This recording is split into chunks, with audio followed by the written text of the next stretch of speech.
Hey, I'm Marcus. And I'm Nick. We are Working Class Nerds. Cue the intro.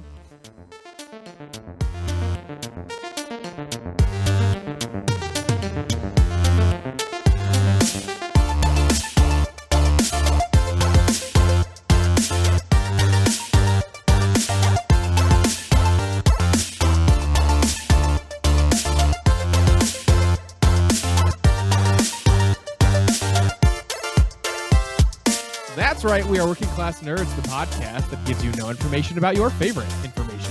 Today is Thursday, August 11th, 2022, and you can find this, the real 163 podcast, on Apple Podcasts, Buzzsprout, Google Podcasts, Stitcher, Spotify, and anywhere you can find a podcast in the galaxy far, far away. And you can now find every single Working Class Nerds episode on the YouTubes. You can watch me terribly fail at video games, even with friends, Tuesdays, Saturdays, and Sundays at twitch.tv/MarcusB814. And you can watch me play games every single Monday night at twitch.tv/NickVern51. And yes, the both of us are on the Twitter. I am at MarcusB814. And I'm at Nick Vern, that's NICKVR. And in this week's episode, we're talking with Ironworker Gaming. Ironworker is a YouTube content creator who releases not one, but two epic Destiny 2 videos every single week. So welcome to the show, Ironworker, aka aka Ironworker Gaming, aka Ironworker 814. And what have you been up to? Well, working. Summer, so I'm playing some golf and trying to get out as many Destiny videos as I can. Very nice. Not always easy with that schedule, but yeah, that's a lot. Well, so I don't golf, but that's like 3 hours with your buddies, right? Yeah. Like get out of the house. depends how many beers you have afterwards, you know, might be 5, 6. Right. Okay. So like paintball practice, it's a day, basically. you know. It's a day. All right. So yeah. And then, you know, with work, what time do you start? 6 a.m. You start at 6 a.m.? Oh, yeah. Or is that when you leave your house? I start at 6 a.m. I'm up at 4:15, out the door by 20 after 5. I'm impressed. Okay. What is your normal bedtime? Usually about 9 o'clock. Oh, that makes sense. Well, that's when I'm dozing off on the couch, at least. My wife will wake me up and say, hey, upstairs about 10:30, you know. Okay, so the real time you go to bed is about 10:30. Yeah, we can say that. That's fair. I'm still raging at 10:30. I know. But I start at 7:30 in the morning. Honestly, I don't think I could go back to that schedule. What? Like starting early. Yeah, no, I don't want to do that. My body like shades later anyways. Like my natural bedtime is when my body likes to fall asleep is like midnight. But going to bed earlier than that, I have to like try. I think your body's just used to it.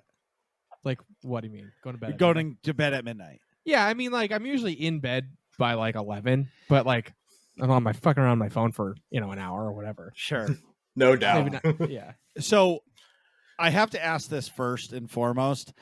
So you make videos about Destiny. Mm-hmm. Mm-hmm. What is your favorite gun in Destiny? Ooh. I'm shooting it off right away. It's the interview before the interview. Yes. It's Suros Regime. Oh. It was an original Destiny 1 vanilla exotic. I got it pretty early on, and it's just kind of been like my gun. When I think of Destiny, Suros Regime is the gun that I think of. Okay. Well, there it is. It's not fantastic right now, but I mean that's the gun that I associate Destiny with. I feel the same way about the Huckleberry. The Huckleberry is my baby. Yeah. Huckleberry's good. That's my baby. Even if it's not good and I don't use it, it is my baby. I mean, I see it popping off all the time with Osteostriga. Well, I love that gun. Okay, so I like the Osteostriga because A, it murders people. B, it murders people. C, it does tick damage. So even though I shoot you and you run around the corner, it's continuing to hurt you. And it has bullet tracking. So my pray and spray method works. Yeah. Yep. That's like if you were to tailor make a gun for Marcus, it would be that. Yes, 100%. Like all I need is like a sniper rifle or a scout rifle to have a little bit of tracking, and I'm in. That would be OP though. A scout rifle or sniper with tracking. I'm just like defeats the purpose of those, maybe I'll just download one of those things. Well, there is a scout rifle that can have tracking on it. Which one's that? Symmetry. How do I get it? I believe it is in the exotic weapon kiosk. Huh. And it looks like this. Oh yeah. That looks cool. It is a sweet looking weapon. That looks like You're a Shadowkeep, I think. So 2 years ago, maybe. That looks like Season of the Dawn. What's the expansion I played? The Witch Queen? Yes, thank you. It looks like it's straight from what's the Witch Queen's name again? Just get out. That's fair. Savathun. Sabathun, thank you. It looks like something from Sabathun's Throne World is what I was trying to say. Yeah. It's like very similar architecture. Yeah, it's like a hive. Looks like a hive gun. Yeah. Kind of. Well, anywho, after I just completely lost my Destiny 2 nerd card. No, dude, you're not, but you're not.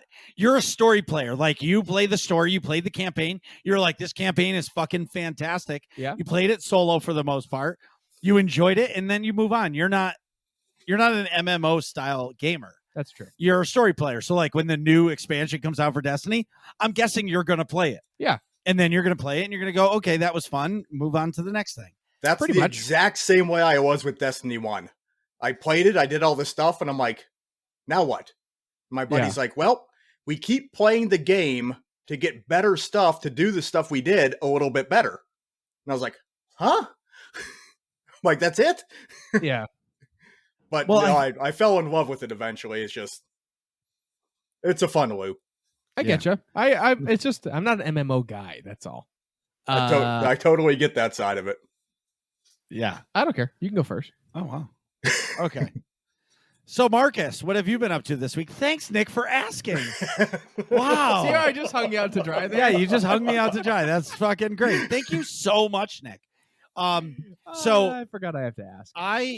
So this past week has been awesome, busy, awesome, and nostalgic. Okay. So years ago, I'm going to go back in the Wayback Machine. When I was playing paintball, that's how long ago it was. Destiny 1 came out. Yeah. And my teammates were hooked on it. They would play paintball and then they would go home and just play Destiny until all hours of the night. Oh, yeah. Who was it, Shane? Kevin and Brian. Oh, okay. Excuse me. So what I was saying is, and I was like, what do you mean? And they're like, you got to give it a try. And I'm like, nah, Star Wars The Old Republic only. Like, right. I couldn't not play that game. Yeah, you couldn't put it down. Yeah, like it was so good at that point. And anyway, so then time passes on, going to the Way Forward machine. And then I started playing Destiny 2, but I've always wanted to play Destiny 1. So I have an Xbox and I was like, I wonder if I can play Destiny 1 on the Xbox. Okay. Well, sure as shit you can. And they do a trial where you get like 10 hours free. Okay. Like you can play up to a certain point or play for 10 hours. Yeah. So I said to the kids, hey kids, you guys want to punch aliens? They're in. So, because there's no real blood in Destiny. Yeah, they just like fall over. And if there is, I can't tell really. Yeah.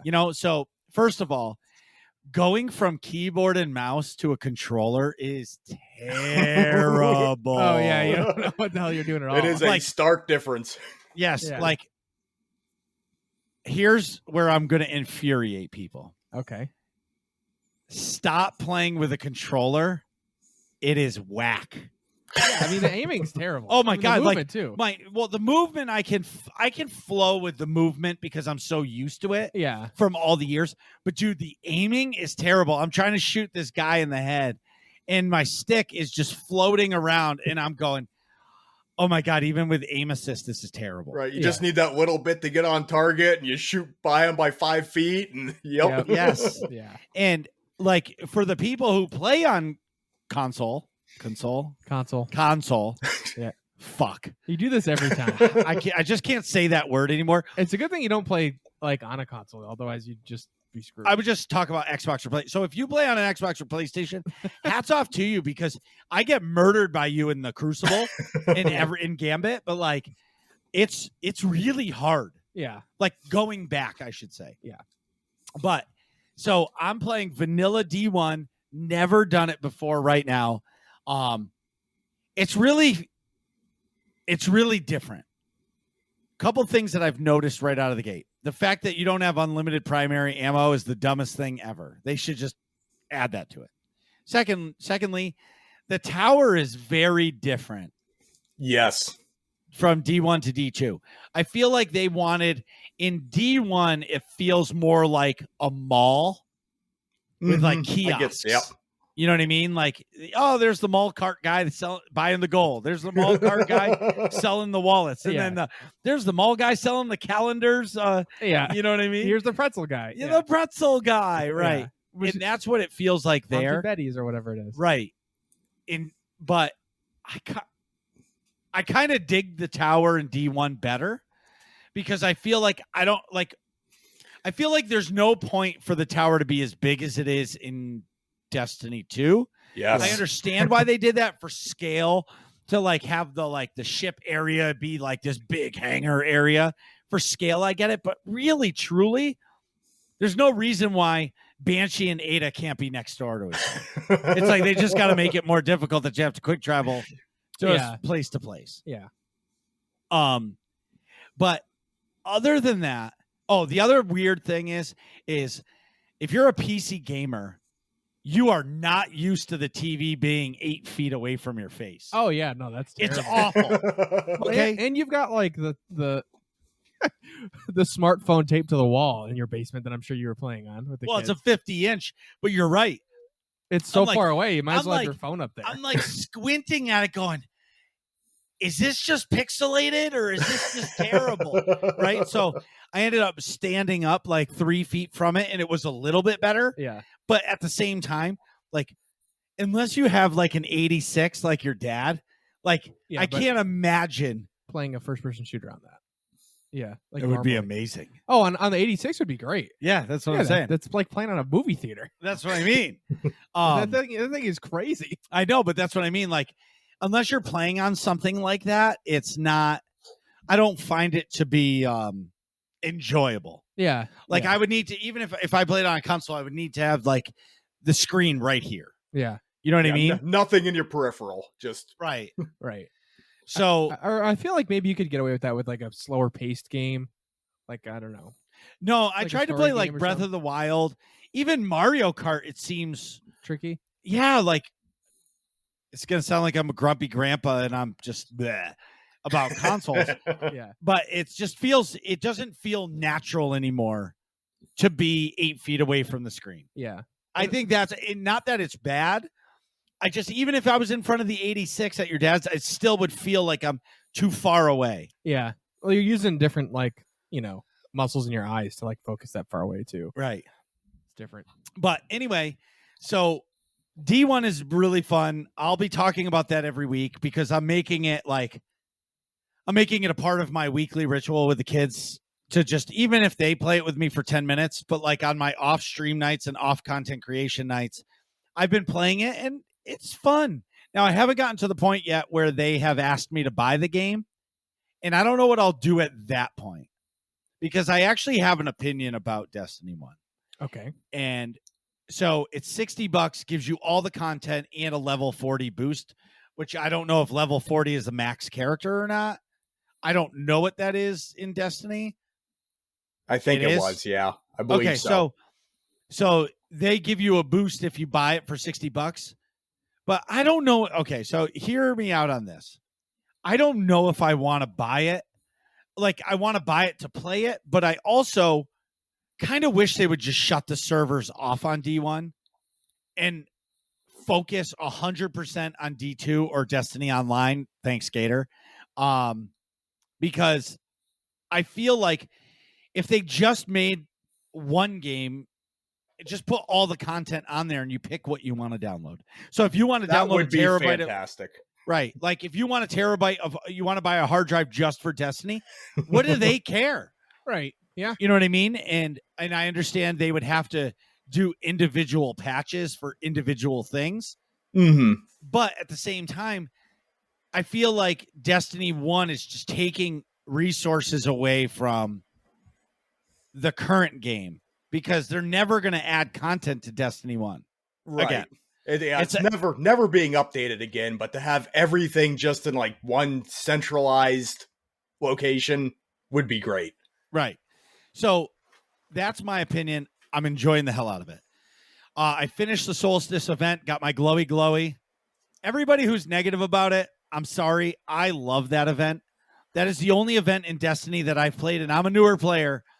This is my second or third time doing the Solstice. Yeah, Solstice 2022. Yep. Thanks, Jamie. I know I've definitely become the de facto Jamie. Yeah, you definitely have. No, go back. Just go to images. Like, who fucking cares about that? Oh, images. Yeah, that's the Titan. This one? Nice. All glowy. Titans are the best. Anyway, but what I was saying is, relax. So what I was saying is people have complained that that have played the game for a long time. They're like, it's a grind for nothing, blah, blah, blah. I like the Solstice armor because you can earn the armor that you wear. And the only way you get it to glow is by earning it. Every other awesome armor in the game, you actually have to pay for. Right. Get your Bright Dust, get it from Eververse. Yeah. Right. Well, get it for Bright Dust or even silver. Some of the best armor is not Bright Dust. It's always for sale. Just open your wallet. Yep. Right. And this armor is beautiful and you earn it. So when you're running around with it, it's like, hey, that dude grinded for that gear. Yeah. You know what I mean? I like that. I respect it. So I personally really like that side of that event. And it gives me a chance to play with everybody and do some cool shit. Whatever the activity is, I love it. I'm super excited about the skill-based matchmaking that they announced last week. We talked about that on the show. Yeah. But I've been playing a lot more PvP, and I'm not a pro at PvP, but I'm actually really looking forward to this. Pro. No, I'm not. Yeah, the guy who loves Osteostriga because it has tracking, right? But what I was going to say is it's fun for me. Believe it or not, it's giving me the nostalgia of Call of Duty back in the day. Like because you can die and then you respawn right away. Okay. The pacing's the same. Yep. Yes. Yeah. Where like Battlefield, you die and then you have to wait 10 seconds to spawn. That's and then you spawn. Then you walk for 15 minutes. And just to get sniped after you get into the city, right? Yeah. Because if everybody in your squad is dead, you can't spawn in the area. Right. So or you spawn on the one guy who's like laying behind a 2-foot wall and he's laying down and you spawn in standing up and insta get sniped. Yeah. Right. And then you get that guy killed and he's pinging you going, you're an asshole. Right. I had him. You know what I mean? Right. So it's the truth. So exactly no how it doubt. goes. Yeah. But I will say that I have been enjoying it more. And I think it's because of I'm playing it to play it. I could give a shit win or lose. You know what I mean? Yeah. Like if I ever get into like a ranked thing, and I'm not talking about like Trials of Osiris, because like Trials, I want to do it just for the guns. Like I got the scout rifle from Trials and I love that gun. I love it. Great gun. It is a great gun. Yeah, I love that gun. Yeah. So my point is, it's become like it's something to do, but I'm definitely not good enough to do Trials. Those people that play that, they can handle their own. Yeah. They're very good. Yeah. Yes. So I'm looking forward to skill-based matchmaking. So Sunday night? Sunday. Free Ride and I and Aylin, we jumped in. So let me back up. I haven't been 1585. 1585 means you can do a Grandmaster. Free Ride's been asking. Got to get it up. And I just play the game to have fun.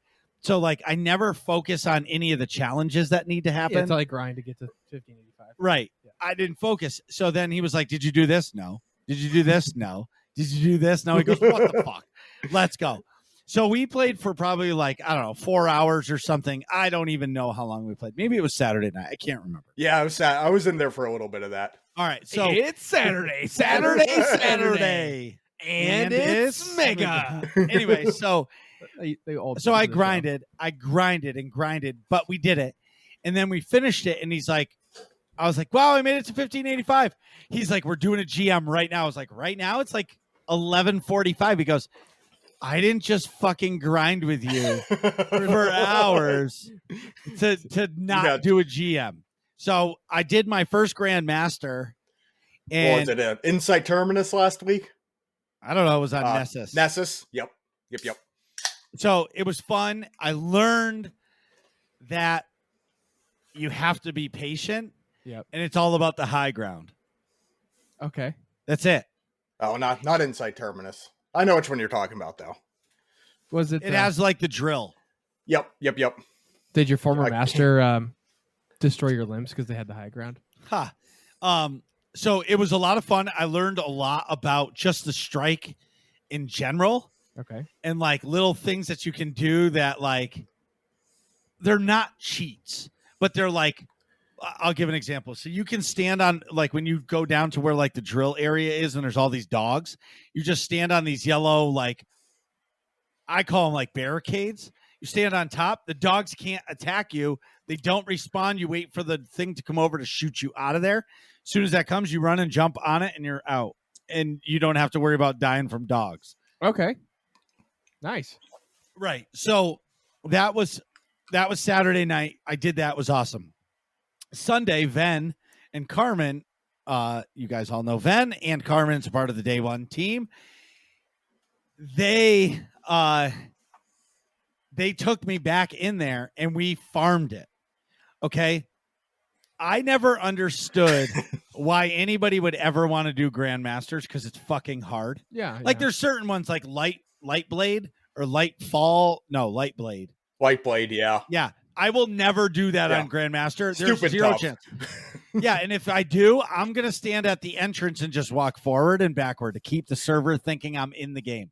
The other two are going to do it. I am not doing that Grandmaster. But anyway, so what I was saying is, now that I've done it, I understand why people do it.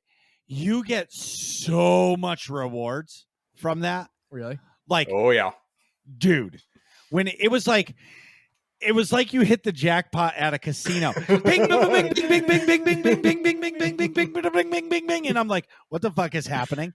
And they're like, welcome to GMs. And my inventory was full, and I was like, whoa, wow, yes. And I was like, okay, now I understand why people do it because you actually get rewarded. Yeah, from the content. Well, that's good. That's like how it should be. I agree, but I never witnessed it, and now it's like. Now I've had a taste of it. Oh, you got the itch. Yeah. But again, I'm going to go back to yes, I'm hooked, but here's the other side of that. Okay. But I am a community first streamer. Yeah. So not everybody can do it. Not everybody can do it. And I just want to have fun. Yep. And doing Grandmasters reminds me a lot of Nightmare Raiding and I was just going to say. So like, I am like Clydesdale with the fucking blinders on the side of my face, not looking at chat, not looking at anything. Just hyper focused and tense. Yeah. Like your shoulders are a little sore after doing that. You know what I mean? Yeah. Yep. Yeah. GMs are kind of like playing chess, you know? The rest of Destiny's checkers. GMs, you know, you really have to pay attention, watch your positioning, and right. It's a different monster. Yeah. So then my final thing is, so as you guys know, Wednesday nights have become like dude night. Yes. So it's myself, Nick, and his dad. We get together every Wednesday.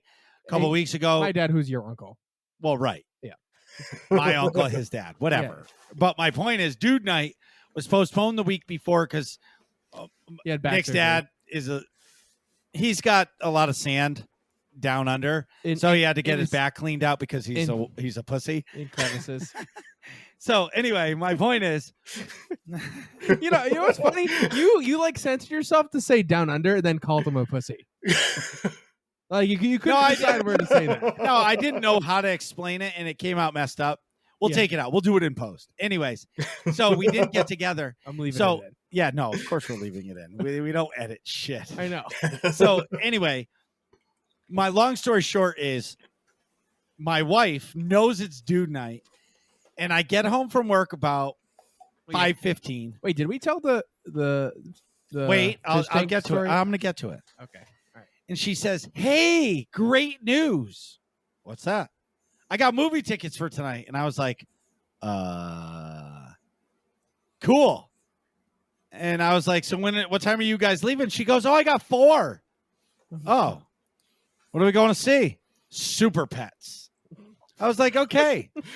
Looks like a sweet movie. Kevin Hart, The Rock. It's going to be funny. No, dude, it was fucking hilarious. Okay. Well, that's not what Angry Joe said, but okay. Well, Angry Joe is a dude with no kids. Like, that dude is just angry all the time.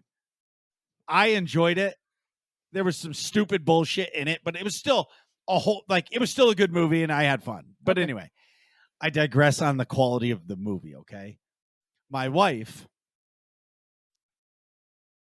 did it out of spite. I think so too. So if you guys go to she told you that. No. Well, you can confirm this, or you just have a feeling. It's a hypothesis. So we're dating back about a month. Yeah. Yeah, it was before we went on vacation, so maybe a month and a half. Yeah. The kids, I worked all day.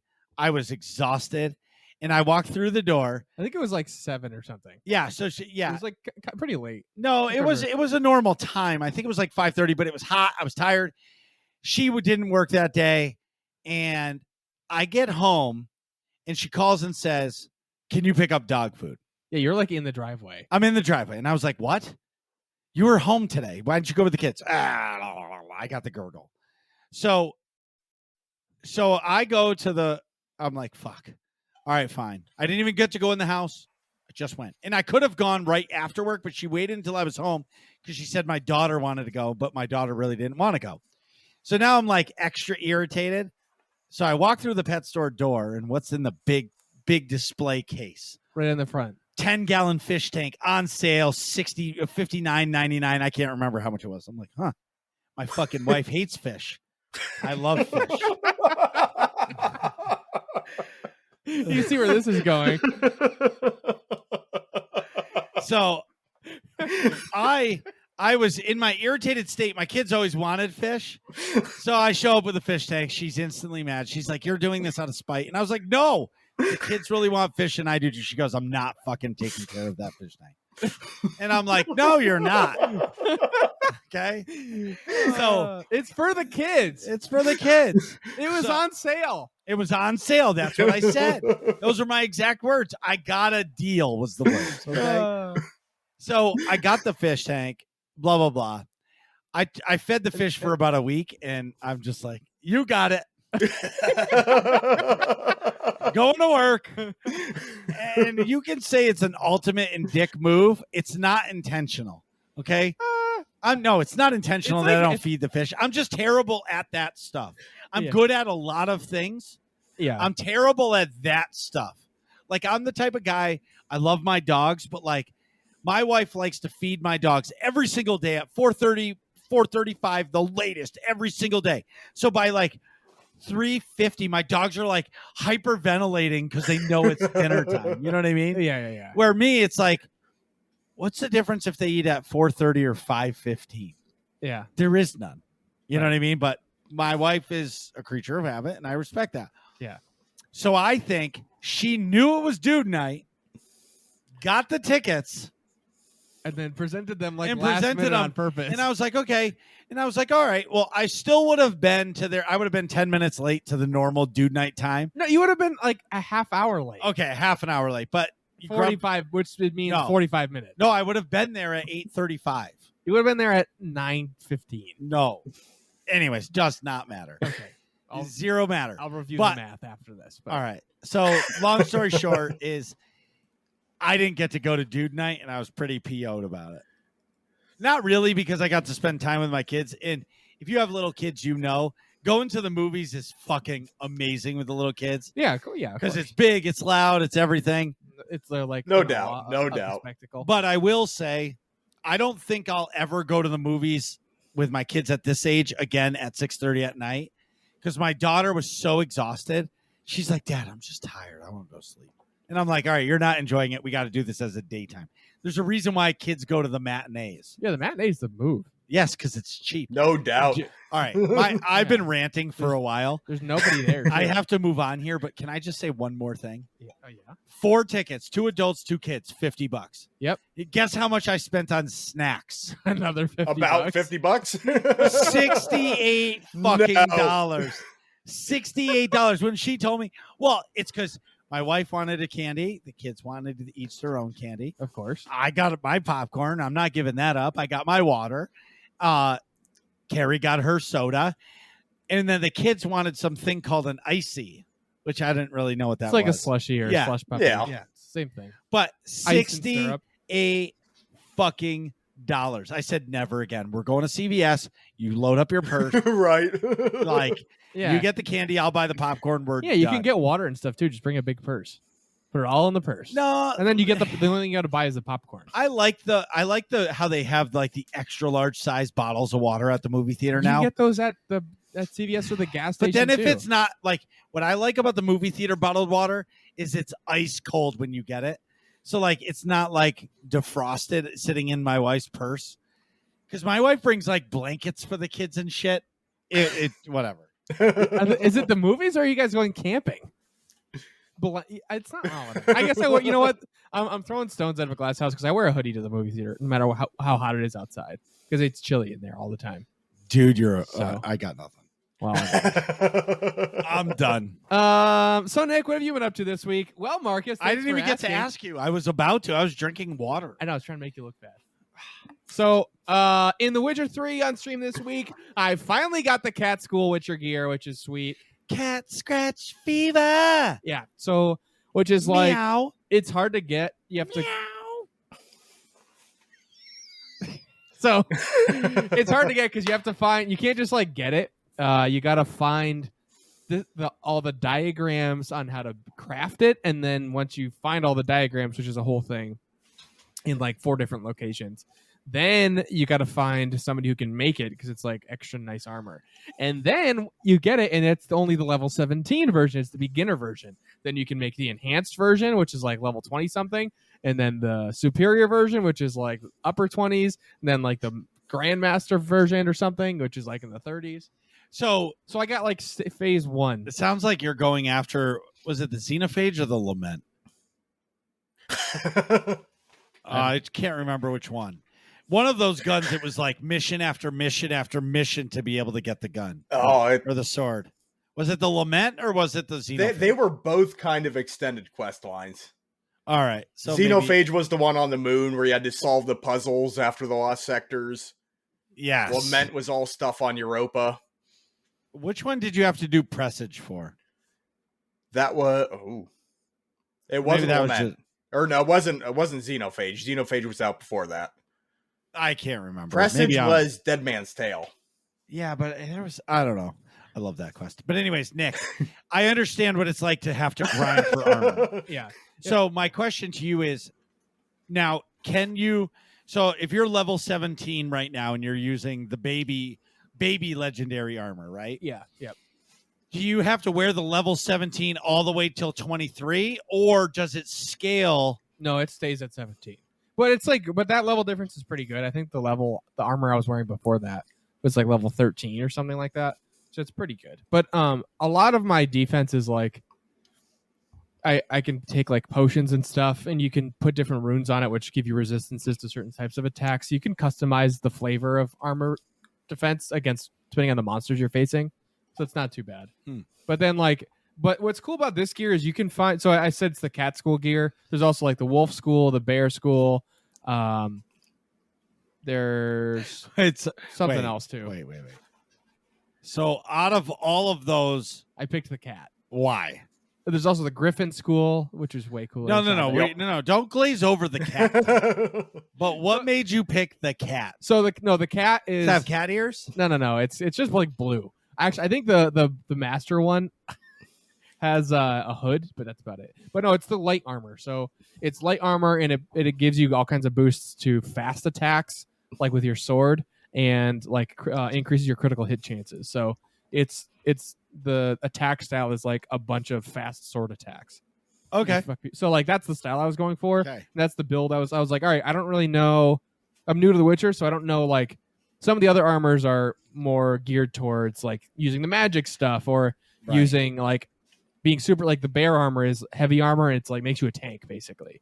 So you just absorb a lot of armor and makes your defense crazy high. How deep are you into The Witcher right now?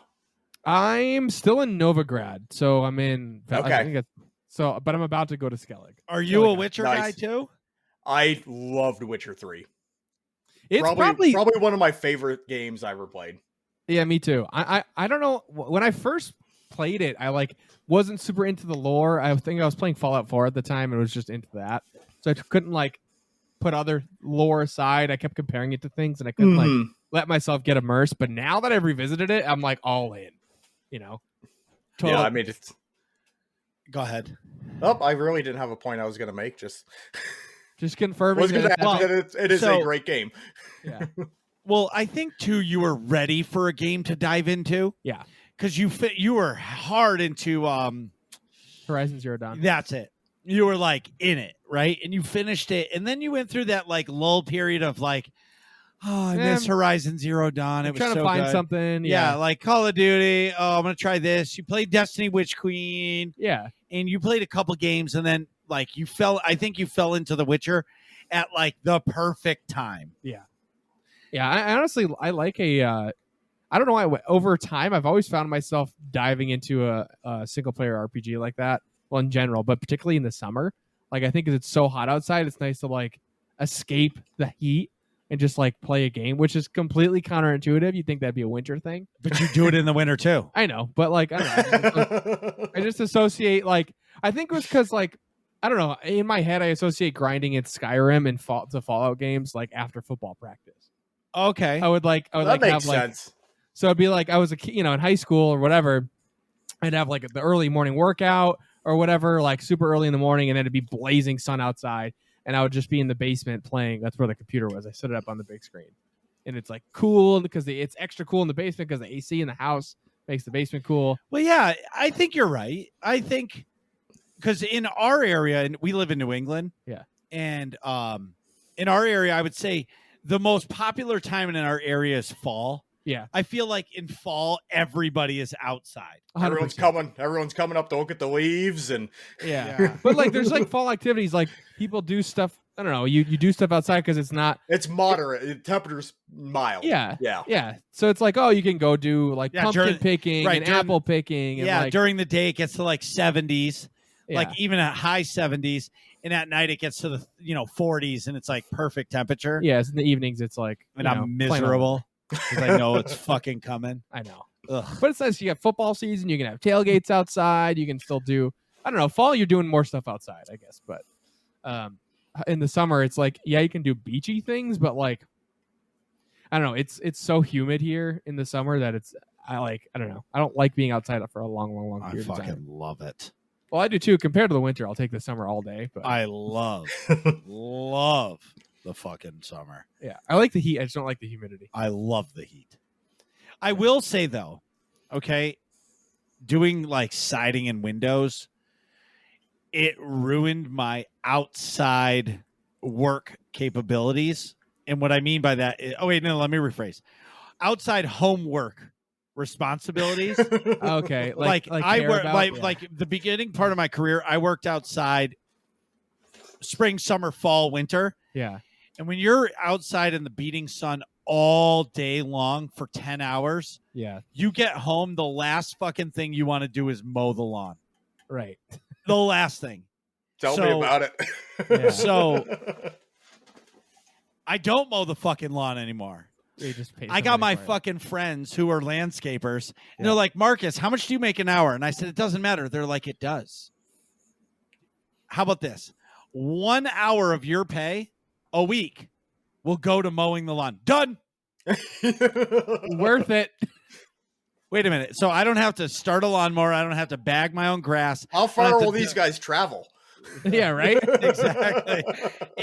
And my wife says she calls me a bougie asshole because of it. But I'm like, Carrie, I don't have, that's one less thing I have to worry about. Because if I have to mow the lawn, I'm going to come home from work and I'm not going to mow it for a week because I'm exhausted. Then you're going to complain that it's 8 inches tall and it looks like a fucking hayfield. You know what I mean? Hire a guy. It looks like Jumanji. Exactly. No, that's what it looks like down under. Anyways, oh my God. Anyway, yeah. So moving on. I didn't know what we were talking about. Just the Witcher stuff. I just want to make a couple points. It's crazy because like you're saying, where am I? I feel like there's so much story still. I haven't found Ciri yet. I still got to go to Skellige, which is like a whole nother map. It's a big island. I have not even touched yet. I think the area I'm in is probably the biggest map. I haven't actually looked it up, but I'm assuming it's the biggest section because it's enormous. But still, I feel like I'm like halfway through the story because the level cap or like the recommended starting level for the Blood and Wine expansion, which is after the main story, is 34 for all those quests, and I'm at 17. So I'm like not even halfway in the level like progression. But are you doing the typical Nick thing where you're doing all of the side quests? I'm doing almost all the side quests. So you're already over leveling yourself a little bit, yeah, but not crazy amounts. Like I think the levels, the quests for this area are like, I don't know, in the high, 15, 16, like around there. I'm level 17 now, but I'm not that much over leveled, Well, that's the thing about The Witcher. Like with Skyrim, like when you weren't doing like the main quest, you could kind of feel it. Yeah, but for me with The Witcher, like I'd go off on like a side quest and think it was the main quest. Yeah. And 8 hours later, I'd be like, oh, that was a side quest? Like, exactly. Oh, okay. That's what's crazy. I keep finding like I would go to do like I come home for lunch because I have like a 8 to 10 minute commute. So I'll come home and like, oh, let me just start a quest. And like, I'll get through like one objective. You know what I mean? And like, these quests there's very few that are like, go here, kill this thing, come back. Like even the Witcher contracts that are supposed to be pretty much that, go there, track the monster, kill it, come back. Like a lot of those are really involved too. Most of these quests are like completely fully fleshed out. Oh wait, but it wasn't the monster you thought it was. It was actually this other monster. It was little Jimmy like fell down a well and now he's a ghost. It's like, what? But wait, little Jimmy actually stabbed his sister. Yep. So it's a double ghost combo. That's a different thing. Like, I don't know. It's always got a crazy twist. So what I'm hearing is now I can understand because I've never had like an opportunity to see this. Yeah. But now I'm starting to understand that how do I say it? Now I'm starting to understand that The Witcher, why people were so upset with like Cyberpunk. Yeah. Because how big The Witcher was. Right. Because The Witcher 1 was huge, Witcher 2 was huge, and Witcher 3 was huge. Yeah. And obviously 1 and 2 weren't as big, but I think like technical limitations for it. Yeah, and like they fleshed out the combat is now like way better than the first 2 games. It's right. like different style. Yeah. Stuff, so. But the point I'm trying to make is then you have Cyberpunk and it's like, what is this? It fell short of expectations that were so elevated after The Witcher 3. Yeah. I think the concept of Cyberpunk is amazing. I think they were trying to be like the Crisis of 2001, where like it was going to become the benchmark video game, like GPU test to see how good it could be, because that game is beautiful.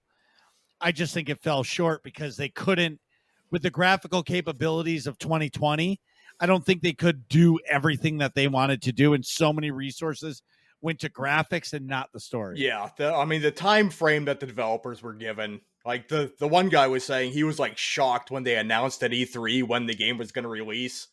He was like, "Oh, I thought this was going to release 3 years from now," and they're like, "Next November" or something like that. Yeah, right. I'm like, oh boy. That's crazy. But Nick, that's why I know you love The Witcher, because when you come home from work and I talk to you and you're like, "Oh, I'm just doing a side quest." Yeah. And before I go back to work while I eat my sandwich, that's how I know you're hook, line, and sinker. Right. Yeah. And you're not even halfway done. It's crazy. I cannot believe the amount of content. And like for reference, in the first area, I forgot what it's called. Vizima? It was a lot smaller. I did every single. I hit every single question mark on the map and everything before I moved on to Velen, where like Novigrad is and stuff. And like when I got to this one, I'm like, I'm never gonna finish this. There's like, it's not. It's like completely. I should pull it up after the show and just show you. But like, it's completely daunting how much extra stuff there is. It's like, I mean, at least 8 times the amount of stuff. If you played the game for like 4 hours a day, you could spend months in that area. Just that area. Yep. It's crazy. I never realized the depth of like content there is. But I know you will do all the side quests. Oh yeah. Before you finish the game. Yeah, actually I can't do one of them and I'm pretty pissed about it. Why? Because a character died and I was supposed to get his in the story and I was supposed to play him in Gwent first. At the card game and get his card. I'm like, fuck, I didn't get the card. I was like, I'll like revisit the Gwent stuff later. And then it was like, oh, play, get the unique Gwent cards from like players in this area. I'm like, okay. And that so then, quest like, reminder is forever sitting in your inventory. Yeah, and then like at the bottom it was like a red X. Someone get card from this person who died in the story. I'm like, fuck, I couldn't get it. Oh, so you can't ever go back and get it. That's done. Yeah, move along. Yeah, or like there was another quest was like, what was cool too. There was another one who was like, I don't want to give away sports. Dude, the game is like 12 years old. Okay, I'm whatever. Pretty sure you can spoil it. It was like I forgot what it is, but you can give. It's a quest with Triss, and it's like you get like basically the quest is like give. I think it's Radovid's hunting the witches, and is like, okay, give this crystal from this Priscilla, a witch he's hunting, to Triss. Or give it to Radovid and like approach Radovid with the information you found about Priscilla. And then like, so I'm going through the story and I gave it to Triss. And then I got an X that said, give the crystal to Yennefer. And I'm like, that was never even an option. But if I like wait and then don't give it to her until I go to Skellige and see Yennefer, that's going to pop up. Yep. Well, I was like, well, wait a minute. I want to do that. So I loaded the save like a half hour back or whatever. And it was like, well, I'm going to do that instead. What the hell? Yeah, now I'm curious. Yeah, now I'm curious. I want to see what happens if I give it to Yen instead. And honestly, like I'd rather do stuff with Yennefer. That's the playthrough I'm going for anyways. So yeah, it's crazy. The content in that game is amazing. Speaking of content in that game, Novigrad, I've been there for a long time now. It was wicked cool. It was a little weird going from like rural to city environment in that game. But like I've gotten used to it now. I've explored a lot of it. I understand like where I'm going now. And it's cool that like this game keeps throwing at you like old characters, not old characters, but characters where you've interacted with before. So like you've seen Triss a bunch. I finally met Dandelion officially, and obviously I talked about Yennefer, but like other I forgot I met 2 other Witchers already. Yeah, it's awesome. I'm just enjoying it a lot. I can't. It might be my favorite game ever. It's pretty far up there. Oh. But quick. Well, sidebar here. Yeah. You can't say it's your favorite game until you're done. Yeah, that's what I'm saying. It's in the running. Like it's definitely top 3, yeah. But how it finishes is, I got to finish it. And both of the DLCs are amazing. Yeah. Absolutely amazing. Blood and Wine is like 80 or 100 hours, isn't it, of content, I think? I don't know if it's that much, but I almost found it more enjoyable than the base game. Wow. Just the setting is beautiful. I've heard that from a lot of people, honestly. Okay, so can we just talk about some DLC? I am I'll be honest. Yeah. And I'm going to use Mass Effect. Okay. So Mass Effect 2 came out. That's some good DLC, I think. Right. I never played it because I was done. Really? Nope. It's story expansion stuff though. Yeah, I know, but I just didn't do it. Okay. Maybe I should go back and do it, but I don't know. Sure one of them is I think it's Mass Effect 2. You meet a Prothean and they become part of your squad, or whatever they are. The people I never that made played the it. Mass Effect games. Never played it. Yeah. And that's the problem. Is I really want to play the Legendary Edition and just play them all in one shot. Yes, but you should do that for stream. No. Well, it's like a bonus stream. Nope. I'm just saying. If I play anything else on stream, it's going to be SWTOR. All right. I can't. Yeah, I can't. Anyways, but what I'm saying is after I finish a campaign, whatever it is, I'm That was so good. Yeah. And I don't want to do the DLC because if the DLC isn't as epic as the story was, I'm like, it'll ruin the game. Like, I'll never play it again. That's fair, I guess. But like, Or if like I they usually rushed check it it. I don't know. I liked all the Anyways. Skyrim DLC. That was cool. Yeah. But I know what you mean though, because some of the Fallout 4 DLC is bogus. Like the machine one was stupid. That's because that game sucks. That game was not great. That No, was- Fallout sucks. well, Fallout is good. Fallout 4 fell short of my expectations. I mean, it was okay. Yeah, I did mean, not like it was an adequate video game. exactly. Yeah, I did not like that they got rid of a lot of the RPG elements, Yeah. especially in the dialogue stuff. But Yep. I mean, speaking of that, The Witcher does a great job of like giving you options for dialogue to pick stuff with like limited options. That's a perfect example of how to like have your cake and eat it too, and not make it formulaic. Excuse me, and stupid. But anywho, I digress. In completely other news, soccer season started. Let's go Arsenal Gunners, baby. Yeah, I was gonna eat some crow here. Liverpool tied Fulham in their first match, which is just terrible. It's just a first match. I know it doesn't matter. I'm just saying that's terrible. It's like the preseason of the preseason. they, but I will say, Nunez scored, which is sweet. Their new signing, the Uruguayan striker, which is pretty epic. Mm-hmm. So although Liverpool tied, I got some sweet fantasy soccer points. Also, the actual football or American football preseason started this evening, and the Patriots backups all looked pretty good. Hoyer the Destroyer was throwing footballs, and that's all I'll say about that. In AIE news, Tuesday nights are community clan night in Destiny 2. Yep. And mandatory fun night in Star Wars The Old Republic. Both games start at 9 p.m. Eastern. They go till about 11 Eastern. So 2 hours of awesome fun. Come join in, whether you play Destiny or Star Wars The Old Republic. We would love to have you. And if all this sounds fun to you, go to aie-guild.org. Get our link to the Discord in the top right-hand corner of the website. Click on that, get in the Discord, and ask for a guild invite. Whether or not you play Star Wars The Old Republic or Destiny 2 or Guild Wars 2 or World of Warcraft or Final Fantasy 14 or Pokemon or The Witcher 3 or any of the other games that we play, we would love to have you. And one of these days, I just want to talk about Diablo Immortal Okay. and what a sham that is. Nick, I know you have to pee. I sure do. So we'll be right back. Jeez, Nick, hurry up. We're trying to finish this podcast. And we're back. So now we're talking all Ironworker Gaming all the time. So I gave you a little shout out in the intro. It was like, it's Ironworker, Ironworker Gaming, Ironworker 814, because that's how you got, like, you saw Marcus originally, right? I don't know how we found each other. Yeah, It was something was with the the Twitch 814, username. man. It was the 814.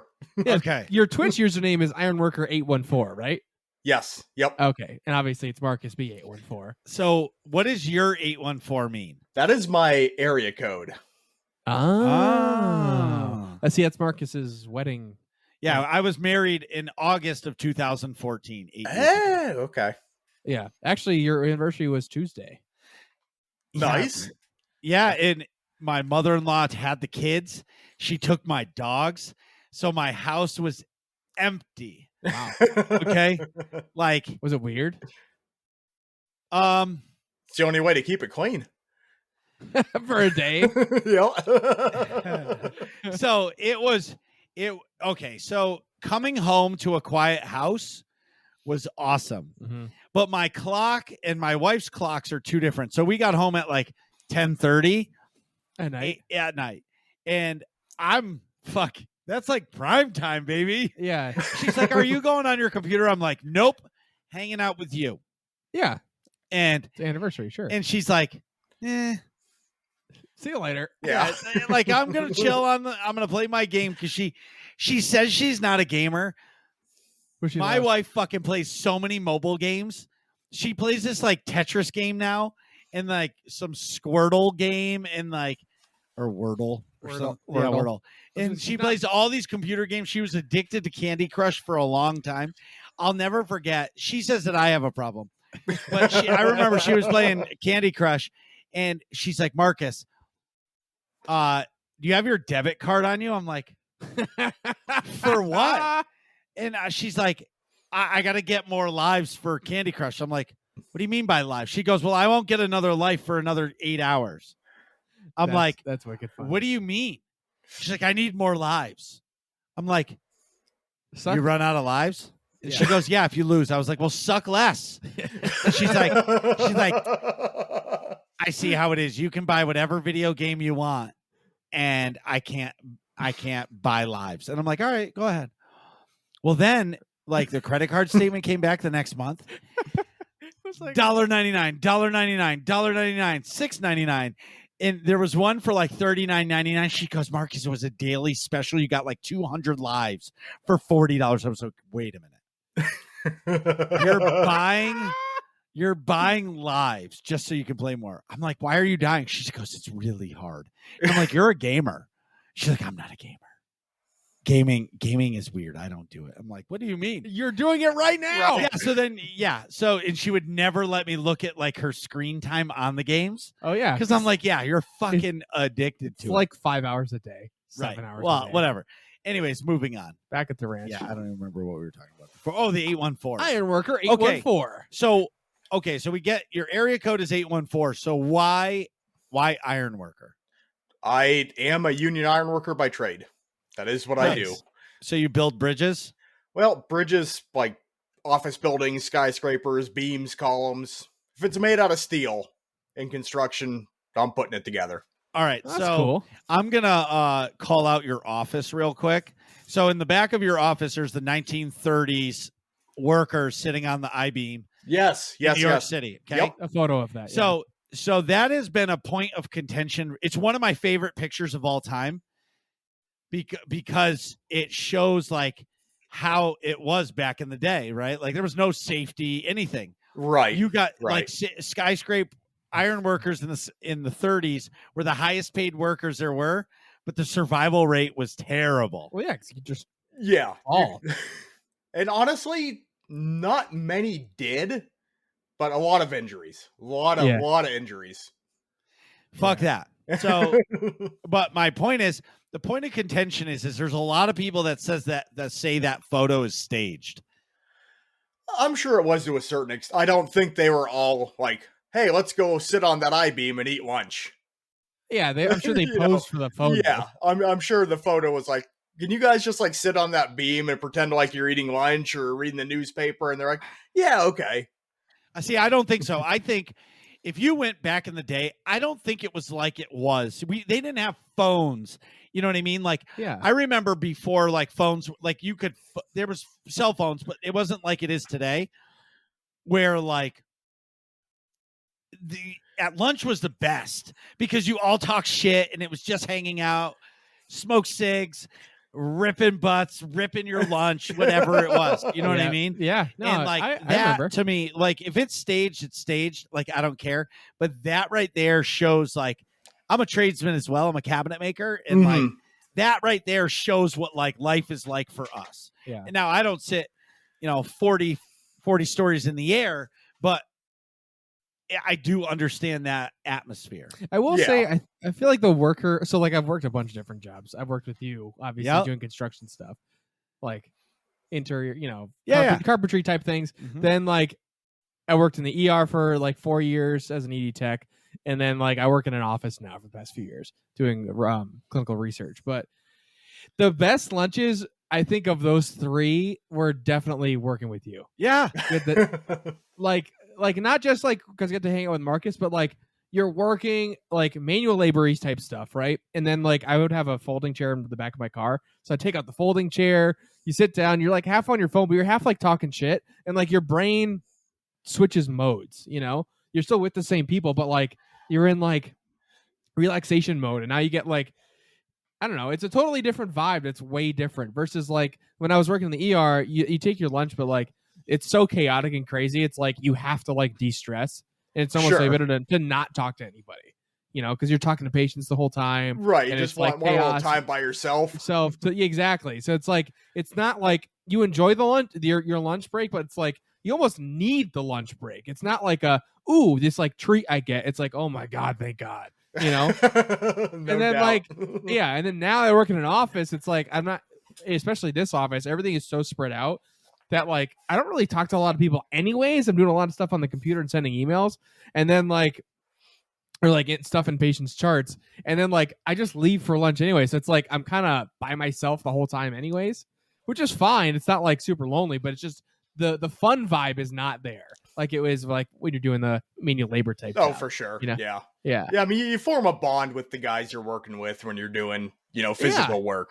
No matter how different you are, I couldn't be more different than like any of the people we worked with, And but still, I will say, shop life lunches, are very different than job site lunches. Yeah, like in the shop, it's different. Like we pull out a folding table, and we might chat for a couple minutes, but like it's not like when you're on site and like you're eating on the front steps. Yeah, the front steps, and the electrician's there, the plumber's there, the landscaper's there, and everybody gets together and just talks shit. Yeah.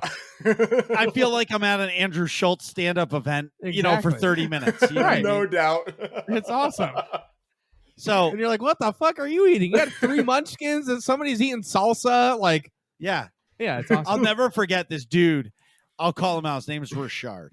Okay. This dude is like, he's a big dude. I mean, like, he's like a Brock Lesnar type. Like, he's just big. Yeah. Right. And he worked with us, and that dude used to show up, and he would bring like 3 boxes of granola bars, 4 sandwiches, and he would just crush it all at lunch. Holy shit. But it wasn't shocking because the guy was just so big, and like, and like he did, like he was like semi-pro, like football player, like just devoured people. You know what I mean? And like, him, of course, you're that big, you need that many calories. Yeah, and that's what I'm saying. So like, it was just some of the and like other guys, and then you see like eating habits. This other foreman, like he would pull out his like every day he would have the same type of yogurt. And the way he ate it is he would take his spoon and just scrape off like he was like just shaving the yogurt. So it would like curl like a wave on the spoon and eat it. Really? And he would eat it like the most graceful fucking person on the planet. And you look at it and you watch it and you're like, dude, what the fuck are you doing? Just eat the yogurt. Right. And then there was this other guy who would eat a peanut butter and jelly fucking sandwich every day. Yeah. And every fucking day he would open up the sandwich, and whatever chips was in his thing, he would put those chips inside the peanut butter and jelly and fucking on eat a peanut butter jelly sandwich. Yeah, every day. It didn't matter. Doritos, Cheetos, salt and pepper, sour cream and onion, barbecue, didn't matter. The chips were going on. And I'm like, what are you doing? He's like, just makes the sandwich taste better. I'm like, I could probably get behind that with like regular potato chips, maybe, but I'm not going to put like Doritos on it, That's what I'm saying. Dude, listen, I'm not here to judge anybody about eating. But then there was this painter. His name was Pedro. This dude, he was like 60. He was the most chill dude on the planet, and he had the best marital advice ever. And this is before I was married. Yeah. And I said, "What's the key to being married?" And he looked at me. He goes, "There is no key." And I was like, "So how do you survive it?" He goes, "Hearing aids. Turn them off." And I was like, "Wow, this is great." But anyway, that dude ate soup every day. Really? He was the healthiest dude on the fucking planet. He ate soup at for 60, lunch and he day. ate soup for lunch every day. But my point is, it's such a Spanish thing, right? But when back in the day, there was so much all the time. There were so many people on site, and everybody ate different. But when you eat with these people every day, their food habits start to be present, right? Yeah.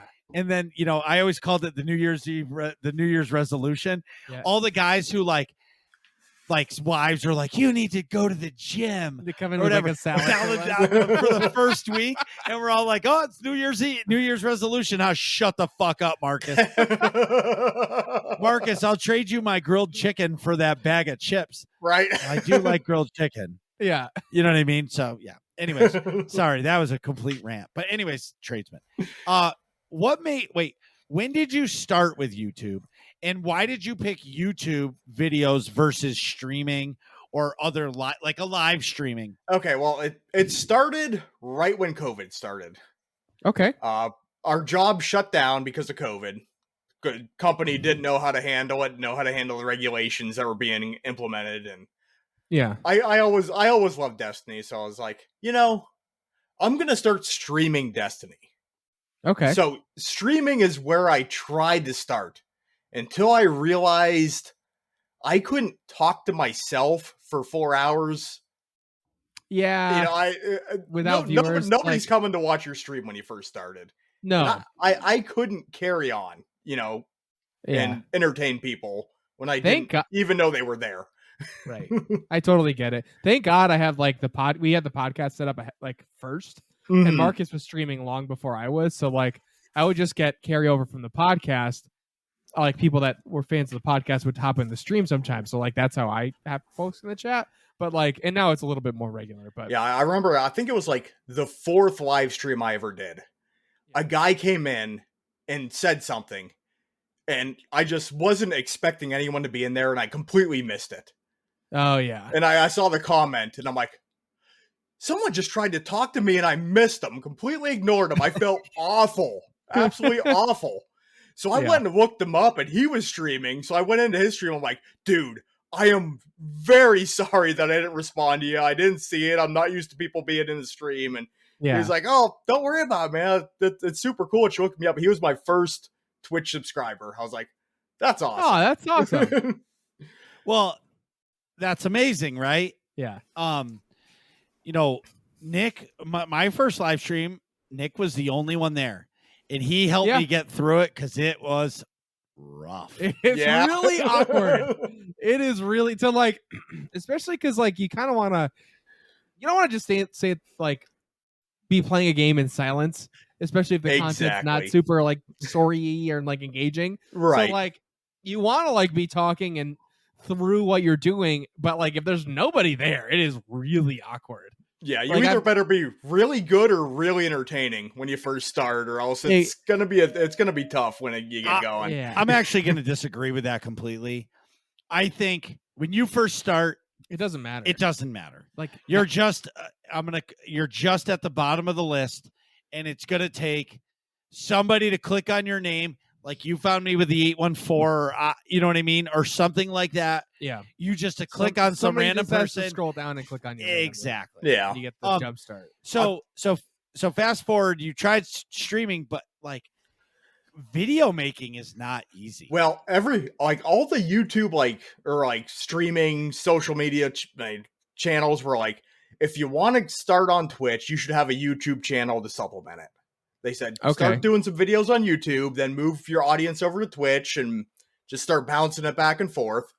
So I started making videos on YouTube, predominantly because I had this one buddy who was terrible in the Crucible. Terrible. But he wanted to be good so bad. So I was like, I'll make a video kind of talking to him about how he can get better. And then I found out I really, really enjoyed making YouTube videos. I was like, screw streaming. This is fun. Like, I'm having fun making YouTube videos. Hell yeah. So that's kind of I traveled in that direction after that. Well, what's nice too about a video versus live streaming is, I mean, if you want the camera on you, you can have it, but you don't have to. And it's not live. Yeah. When you're streaming, you have to be on the entire stream. Right. If you fart on camera, you're screwed. That is hard. That is way harder than people think. Yeah. Farting on camera, I just rip ass. If you guys watch me, you will see me do the lift up, the lift and lean combo, or the jiggle. Like, I'm the same guy on stream. I'm the same guy I am on stream that I am in person. Yeah. Like it doesn't there's one Marcus. You know what I mean? So, but I do understand. Do you use DaVinci? I do. Okay. Nice. I just learned all this from my video editor, which is Greenbot. Okay. He uses that as well. Yeah, I actually had zero video editing experience before I started. Like, I taught myself everything on the fly, just kind of developed everything as I went. It was, I'm a simple-minded Ironworker. It was tough. Yeah. But I can imagine. So, go ahead, Marcus. No, I was going to say, just being able, whether you're any content creation, podcasting, live streaming, Videos. or making videos is an art, because podcast number 1, terrible. Oh, 163 at least is still terrible, but at least we figured out the sound. Yeah, we polished the turd. We're hanging for in sure. there now. Yes, Huh? yeah, yes, we polished the turd. I like that. Okay, so now that you figured out how to make the videos, what kind of videos do you specialize in? Well, or like focus on? When I started playing Destiny 1, there was a channel called Planet Destiny. Okay. They have a podcast. They still do. Yeah. I mean, they're much smaller than they were, unfortunately, because there's still a lot of great people working for Planet Destiny. But like they would do like the weapon reviews because everything was brand new. You know, Yeah. nobody knew what this gun did or what this armor piece was actually doing for them. And they were the ones that were filling you in on all that stuff. I mean, they had very concise reviews on weapons and exotics, and then there was kind of like a lapse for those type of videos. I was like, those are the type of videos I really enjoyed when I started playing. I want to kind of pick that up and carry the torch forward. Yeah, makes sense. You know, I'll compare it a little bit to us.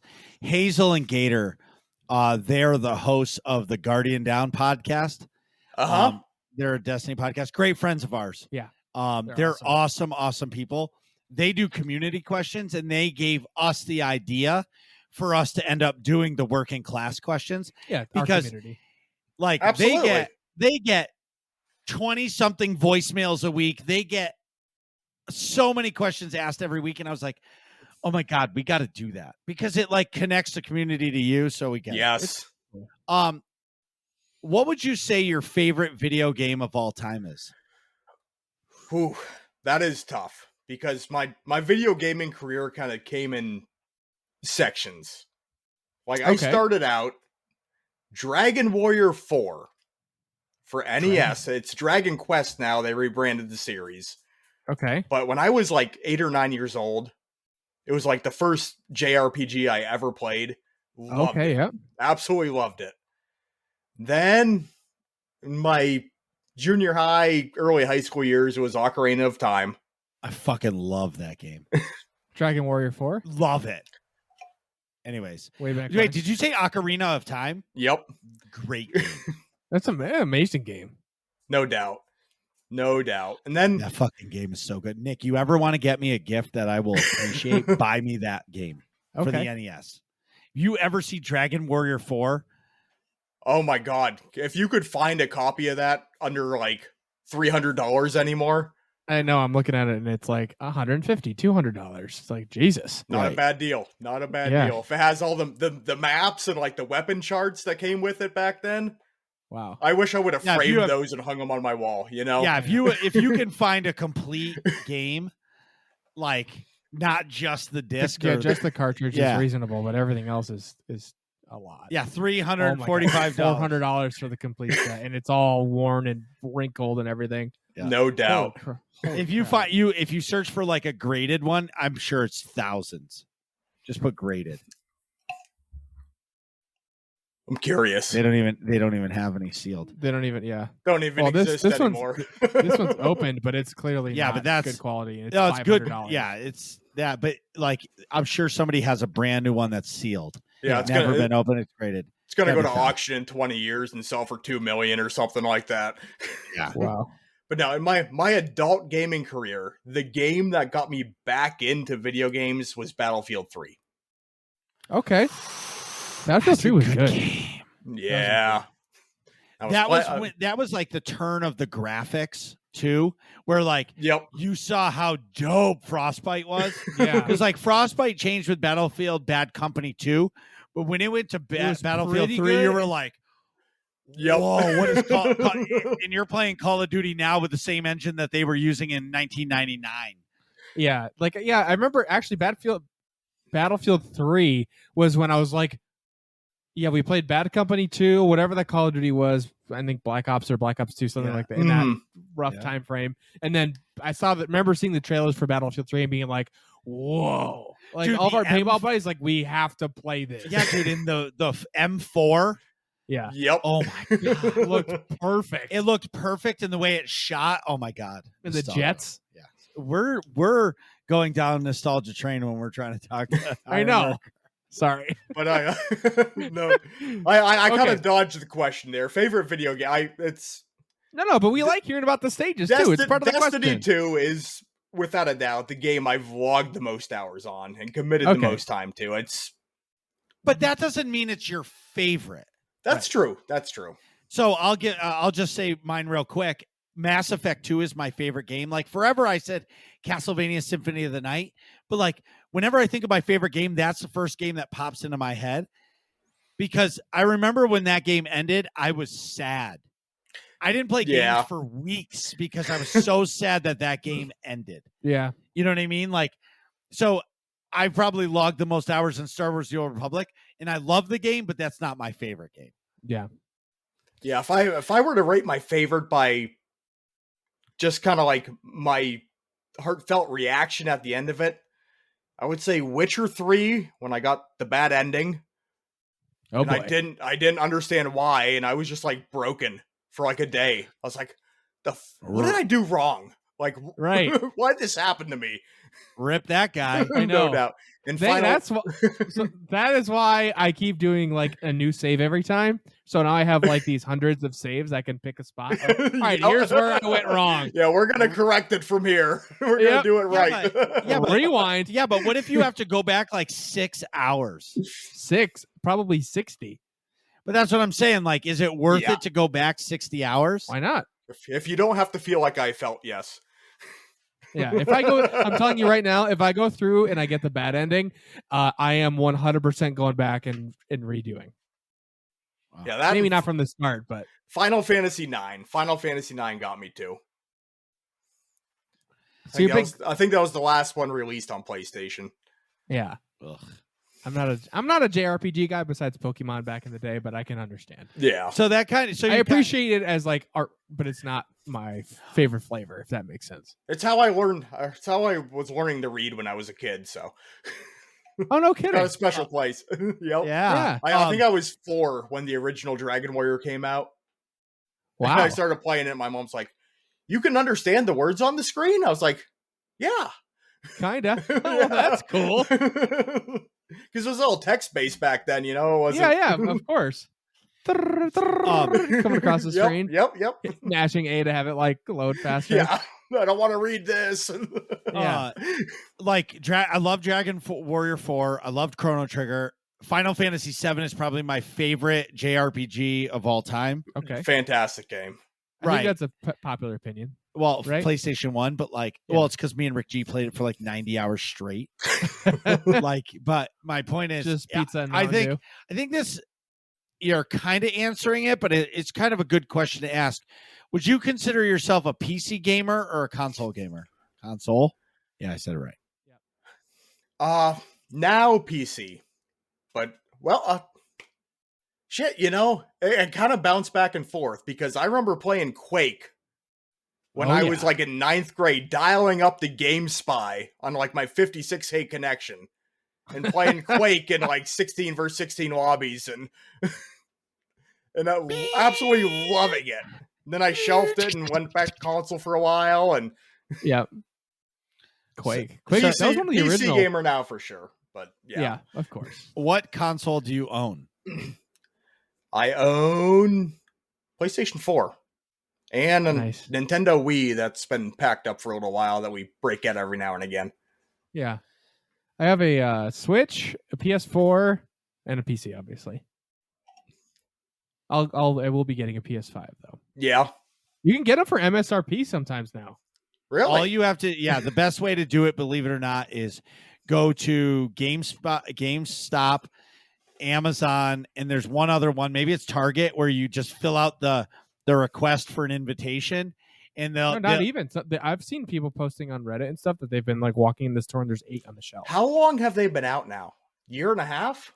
A while. And they're now like finally coming into like regular stock in some stores? Sometime. Well, that's what I saw. I've never seen one in a store except like Black Friday. No shit. Yeah. Well, I've seen them. That's what I was saying is people saw them actually in stock in a store. They were locked in the case, but they were like, "Oh my god, there's 4 right there." I can just flag an associate and pick one up. That's which mean, is unheard of. But I get Yeah, it because there's a chip shortage, but like just to Not think back anymore. like 10, 15 years ago to be like, you can't buy this console that you want. It's like, what? yeah. So You the know? guy but at, not really. the guy at the manager at the local GameStop said to me that it's not a chip shortage. PlayStation is taking the reins of Nintendo and spiking it to 1,000. There's not a shortage. They're keeping the demand ridiculously high. They're withholding. Well, to keep it ridiculously high so that it stretches the life of the console out. Where Xbox Series X's are everywhere. And as soon as World of Warcraft is on Xbox, good night, PlayStation. Yeah, I don't think it'll kill it. Very soon, The it's gonna, PlayStation exclusives keep it alive. for now, dude. God of War, or the Horizon series, Spider-Man. Dude, when you get some of the biggest titles that are going to be exclusive to Xbox and PC, and that's where Sony, I think, is losing. If they release their games on PC day one, just like they do on the console, they would be fine, but they don't because they need to sell the systems. Right. Yeah. But anyway. So speaking of favorites here, since we went through games, what do you think your favorite video that you've ever made is? Favorite video?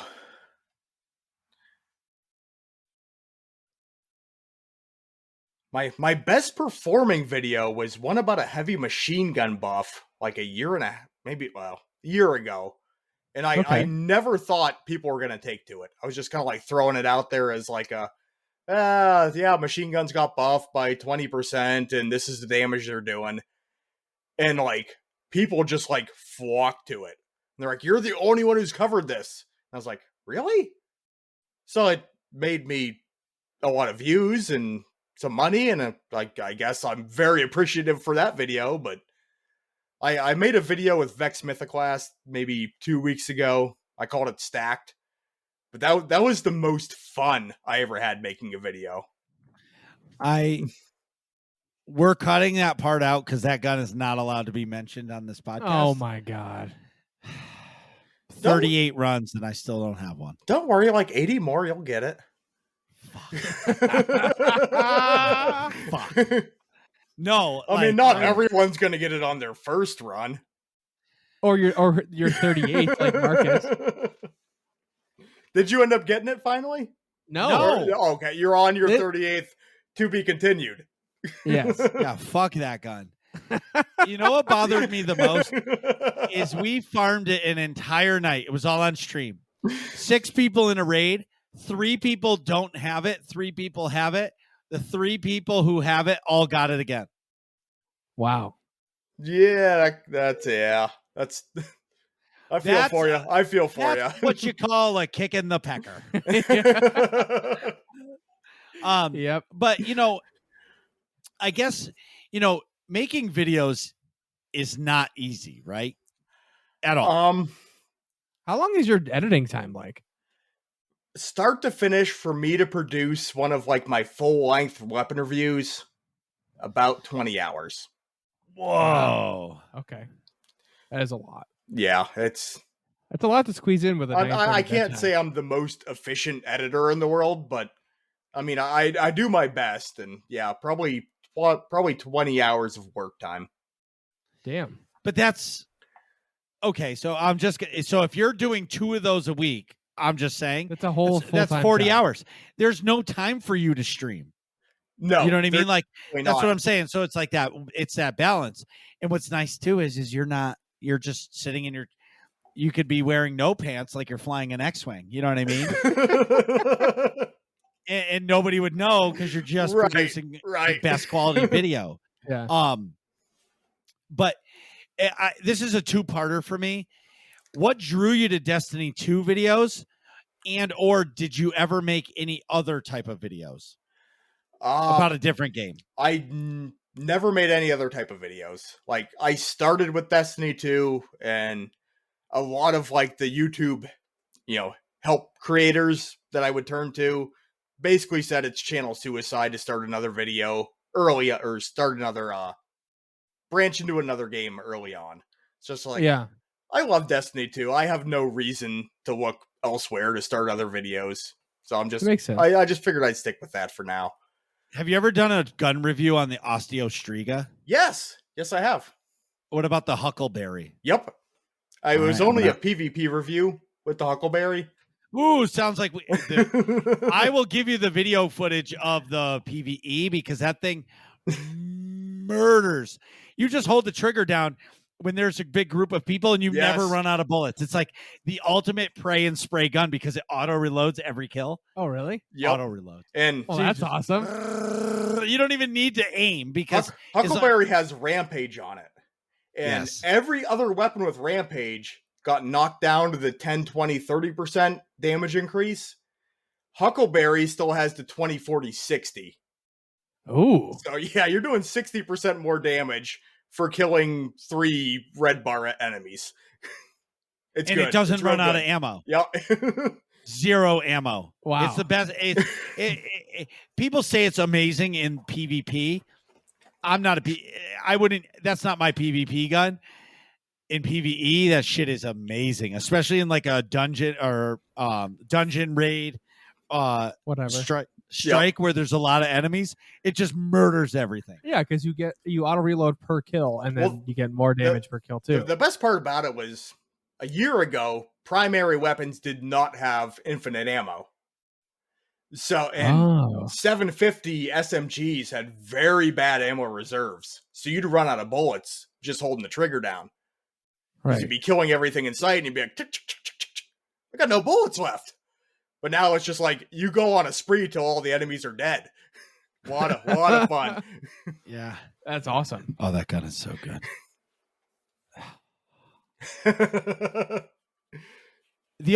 I would say the only thing I wish that you could do with an exotic is change the colors yourself. Like Space Barbie the guns yourself, or the exotic pieces of armor, like change the appearance Shade of them. Yeah. Yeah. All right. So our next question we ask to every single guest. We have 2 questions that are mandatory. Actually, I'm going to change the order. So, there's only one wrong answer. Okay. Yeah, every other answer is completely fine. We're just curious. It does say a lot. It does say a lot about you. So, what is your favorite ice cream flavor? Oh. Yes. That's a great answer. Cookies and cream. Okay, fair enough. That's fine. Yes, It's not vanilla. It's not the most exciting, but it's classic, solid flavor. That's one of the cookies and cream is one of the cookies and cream and cookie dough are the 2 most popular. My answers, favorite I would is say. vanilla. Like fuck. I don't Mine's- mind vanilla ice cream. I mean, yeah, I've never had a bad vanilla ice cream, you know? That's true. If Maybe it's freezer burnt. I'm not a big okay. fan. Listen. If I'm being picky, I'm not a big fan of vanilla bean ice cream. Okay. I like golden vanilla, like classic 1935 vanilla ice cream. You know what I mean? Going into like not vanilla bean, Yeah. like classic. Like I've had chocolate where I'm like, yeah, that's maybe a little much, you know, a little heavy on it. Yeah. Okay. Like chocolate with chocolate syrup and chocolate chunks, it's like you're going to want to, but vanilla, like a vanilla is just okay, and I'm always okay with vanilla. I'm with you. Who is your favorite Star Wars character? Chewbacca. All right. Great answer. I think it's the first time we've gotten Chewbacca. No, Someone else. Chimeri. Oh, Chimeri said Wake up. Oh, wait a minute. No, Chimeri said Ahsoka. No, he said Chewbacca. All right. Well, I think both were mentioned. Fair enough. In my defense, If you could make any video that you haven't made, but you don't know how to like structure it about Destiny, what would it be? Ooh. That I don't know how to structure. Can I get back to you on that one? Sure. Like, sure. I don't even have like a witty, funny answer for that one. Because I feel like lead me along a little bit. Okay, so like for me, like I would love to be able to stream. Like my stream dream would be to do a day one clear of a raid. Right? Okay. Like I would love it. Like I'm not good enough to do it, but like, or even like be a part of like that moment. You know what I mean? Or like for you, is there like a piece of content that you haven't done that you always wanted to do, but every time you go to do it, something else comes up because it's like back burner type stuff, but it's a video you really want to make? Maybe did I say it better that time? I think the second time you did. I have an answer. I'd like to make a pure comical video. Like, okay, I have some comical elements in my videos, but like I would just like to make like a good-hearted, fun, nothing close to serious type video one day. And I don't know how to do it. I do. How about this? It's like I start you take the footage of me playing PvP and you talk about how not to play PvP and use a lot of rip that guy. Comedy. Like insert comedy. It's like I'll start a video and try to be like really funny in the intro and to be like, hold on, let me talk about damage numbers and percentages for 5 minutes. Then we'll get back to comedy. Yeah. Perfect. So what are your goals for the YouTube channel? Well, I'd like to get 100,000 subscribers, silver play button within my lifetime. What's a silver play button? 100,000 subscribers. You get a little plaque from YouTube. If I can get that before I'm dead, I think that'd be super cool. I mean, you're already almost a third of the way there. And if I can help people and entertain people, I mean, that's really the biggest thing. Absolutely. I never even knew that was a thing. Yeah, you get, what is gold? A million? Million. Yep. Yeah. They make a platinum one too. I don't know what that amount is, but. And I think there's a ruby one too for like $1 billion. Wow. That's crazy. Or 500 million or something like that. It's, yeah. Yeah. Would like 3 people have that? I think 140 people subscribe to my channel. Yeah, right. Long way to go. Yes. Add a couple zeros. Yeah.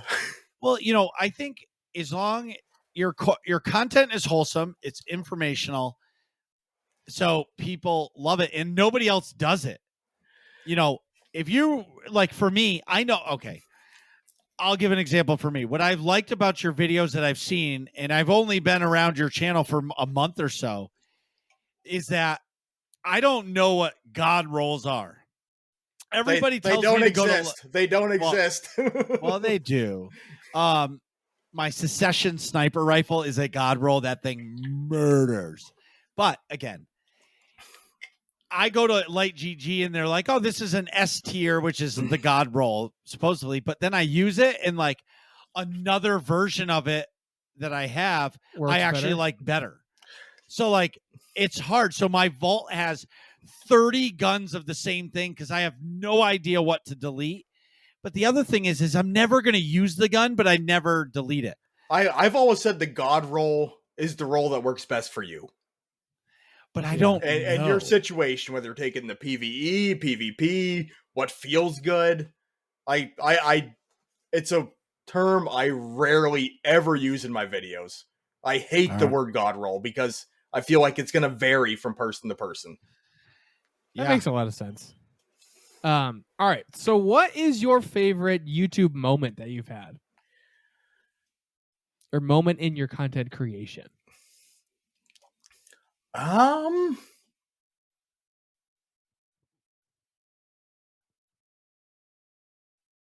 it could be anything. Anything. A piece, your favorite weapon? I think favorite video? Probably the first video I ever released. Because it was just, I mean, there was no real motivation behind it than to help my one buddy who was bad at PvP. I mean, that was, I just want to make this video to kind of give this guy a reminder of what he should be doing when, he just went 0-20 in the Crucible match. Damn. Okay, so because I didn't get the answer I expected, what did it feel like for you when you finally got notified that you can be monetized on YouTube? It was exciting. It was very exciting because I hit my subscriber 10 or 1,000 subscribers, and then it was a month later, and I was at work when I got the email that you've hit your 4,000 watch time hours, and I was like, I told my buddies at work, I'm like, hey, I'm monetized on YouTube, and they're like, whatever. Okay, what's YouTube? Yeah, I'm like, I hate what do you mean guys. make videos? Yeah, what do you mean make videos on YouTube? You try to tell people you do something like that, they just don't. Yeah, get then I came home and my wife and kid were all excited. So I'm like, all right, somebody supports what I'm doing. Yeah, there's the validation. Yep. Yeah.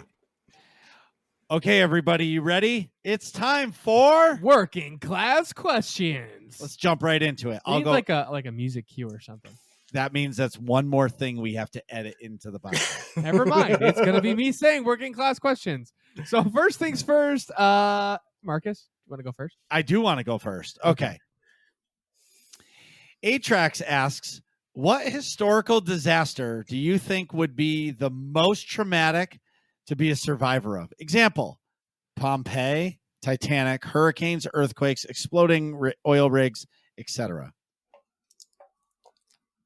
I mean, I have an answer, but I don't want to go first. I'll go first. All right. Let's hear it. The dropping of the nuclear bomb.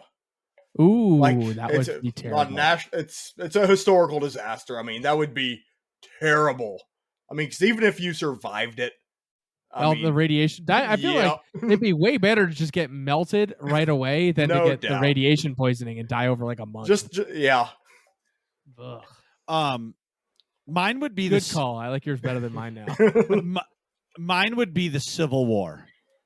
Okay. Because there was two types of people. The country was divided. They were fighting over everything. And to come out of that, you have to feel like you just got the big W. Whatever side you were on, like the fighting stops. And I feel like the tension in our country right now across the board, and I'm not even talking political stuff, I'm just saying in general, like people are we're tense, like 2 years of COVID, like everybody is just on fucking edge. Yeah. So for me, my historical disaster I'd like to survive through and see what comes after would be the Civil War. Yeah, I feel like it'd be similar tension. Yeah. To now. Yeah, exactly. I was gonna say Pompeii, and I was gonna take it literally because like if you survive that pyroclastic flow and everything's in ash, and you just inhaled ash, and you somehow like made it out of there, like everybody around you is dead, and everything you know and own is burnt. Yeah, your whole world is gone. Your whole world is erased, and you're probably very hurt and like charred a little bit too. And now somehow you survive. That sounds awful. So that's what I was gonna say. It was Pompeii, but that's interesting. Well, Emery says some more wholesome questions.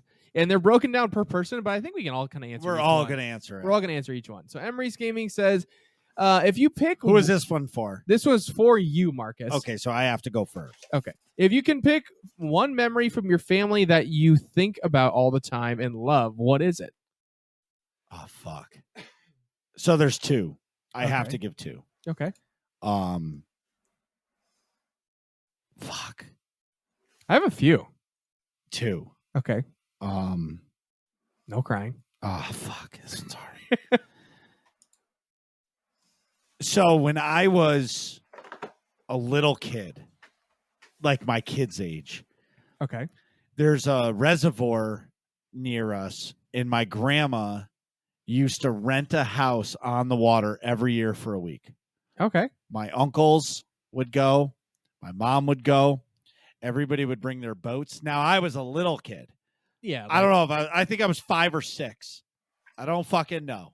Yeah. Like I was a little kid. Like Nick wasn't even a sperm at that point, right?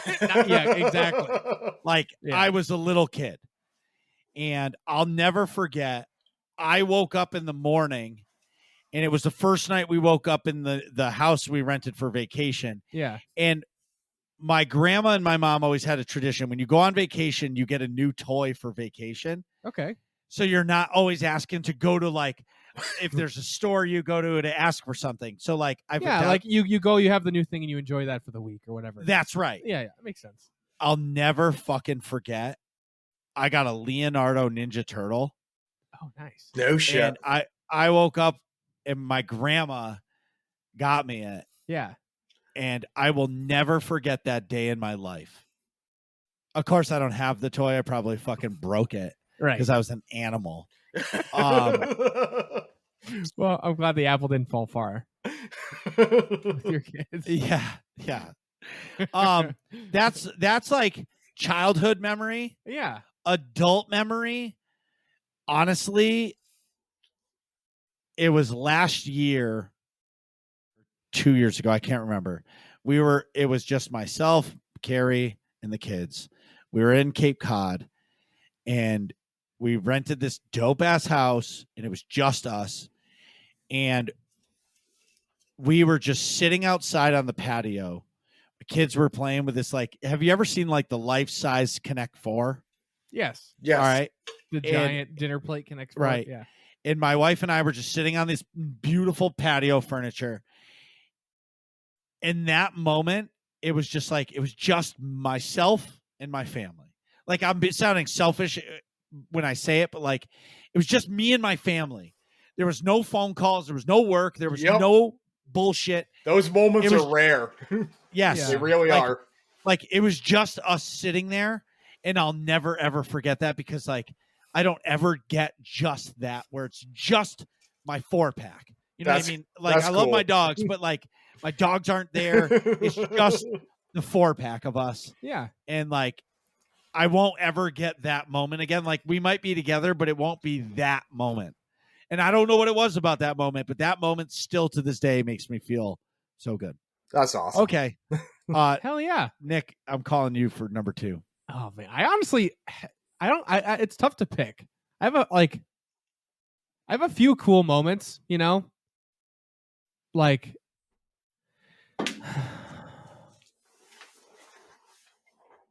I mean, graduating college would be pretty cool as a moment. That was weird. Well, because I don't know if I talked about it on the show, but I failed out and then had to take classes that weren't going to count towards anything to like make my GPA come up. And then I came back and finally did finish. So being able to like finish the redemption arc, if this was like a story, was pretty cool. I think we talked about you graduating college, and I said the word of the year was perseverance. Yeah. Because Nick failed and persevered and just fucking put his nose to the ground and got it done. Hard work pays off. Yeah. No So doubt. I think that it was weird, like, because I'd gone through like so much self-doubt in that process that even when I was actually graduating, walking, and getting the degree and stuff, I was like, yeah, but I don't have the degree in my hand yet, because they just give you like an envelope and then they mail it to you for real.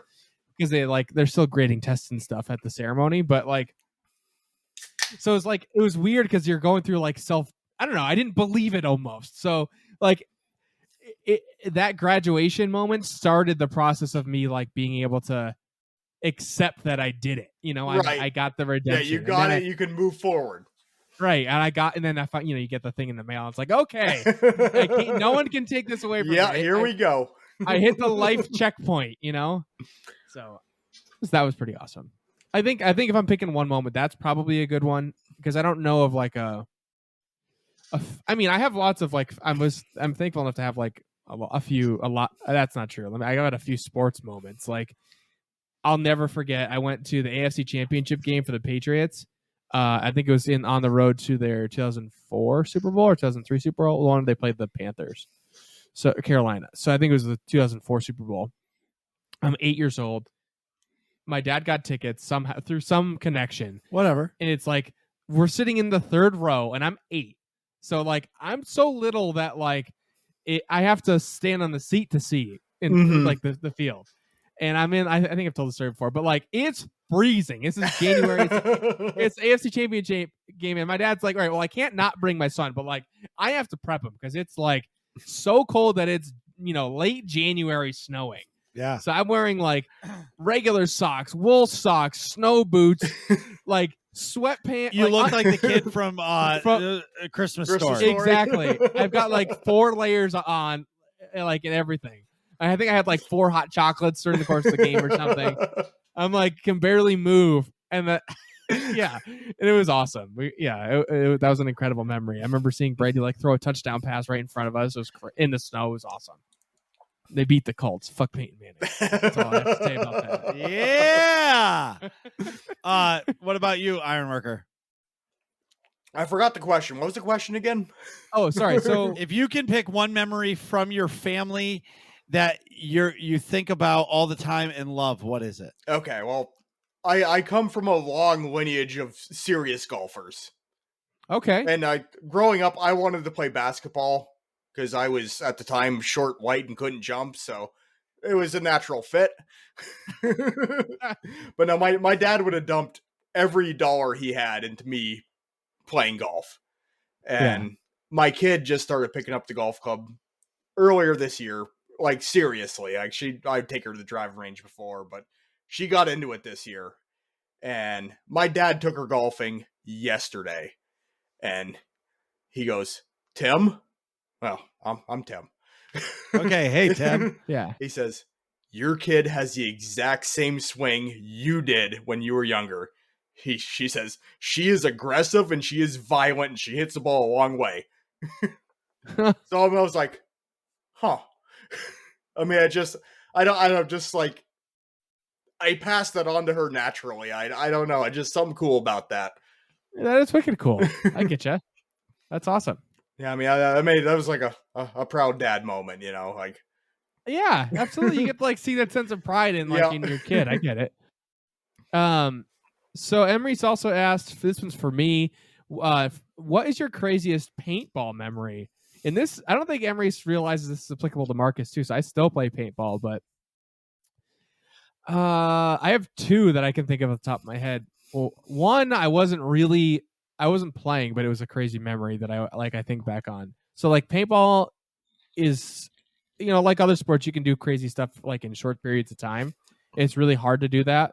So my freshman year at UConn, we were in the national championship tournament.